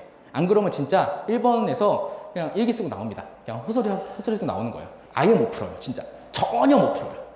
그리고 나서 2번 문제가 수학 문제인데 2번 수학 문제도 사실은 상황을 경제랑 연결을 시킵니다. 보통은. 그런데 연결만 시켰지 실제로는 계산은 그냥 수학 문제랑 동일하다. 그리고 그 수학 문제가 그렇게 어렵지는 않다. 보통 되게 쉬운 문제 내기도 했었어요. 예전에는 그냥 등비수열 합공식만 하면 다 풀 수 있는 문제도 내고 조금 쉬운 문제를 내기도 하고 조금 복잡한 문제 내기도 하고 좀 왔다 갔다 합니다. 일관성이 좀 떨어지긴 해요. 문제가 이런 게 나와요. 상황은 이런 거. 상황은 경제적인 상황을 맞춰서 얘기를 합니다. 그래서 수요함수 나오고 그러면 이제 이런 거예요.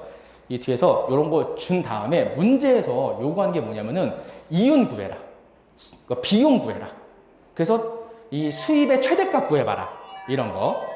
그러면 우리는 경제적 상황을 이해한 친구들은 알죠.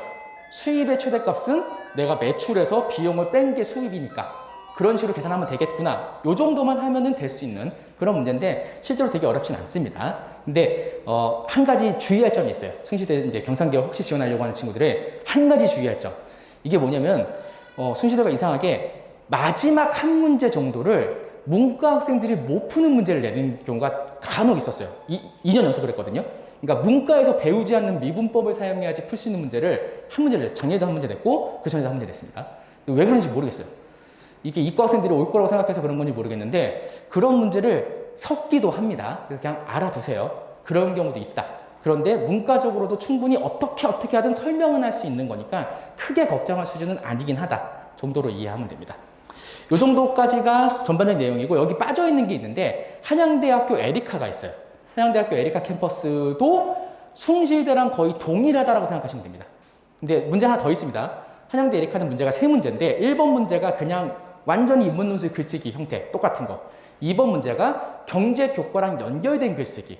근데 숭실대처럼 경제교과를 완벽하게 알아야 되는 건 아니고 그냥 제시문을 읽어보고 이해할 수 있으면 써일만 하구나 정도의 문제. 3번 문제가 수학 문제입니다.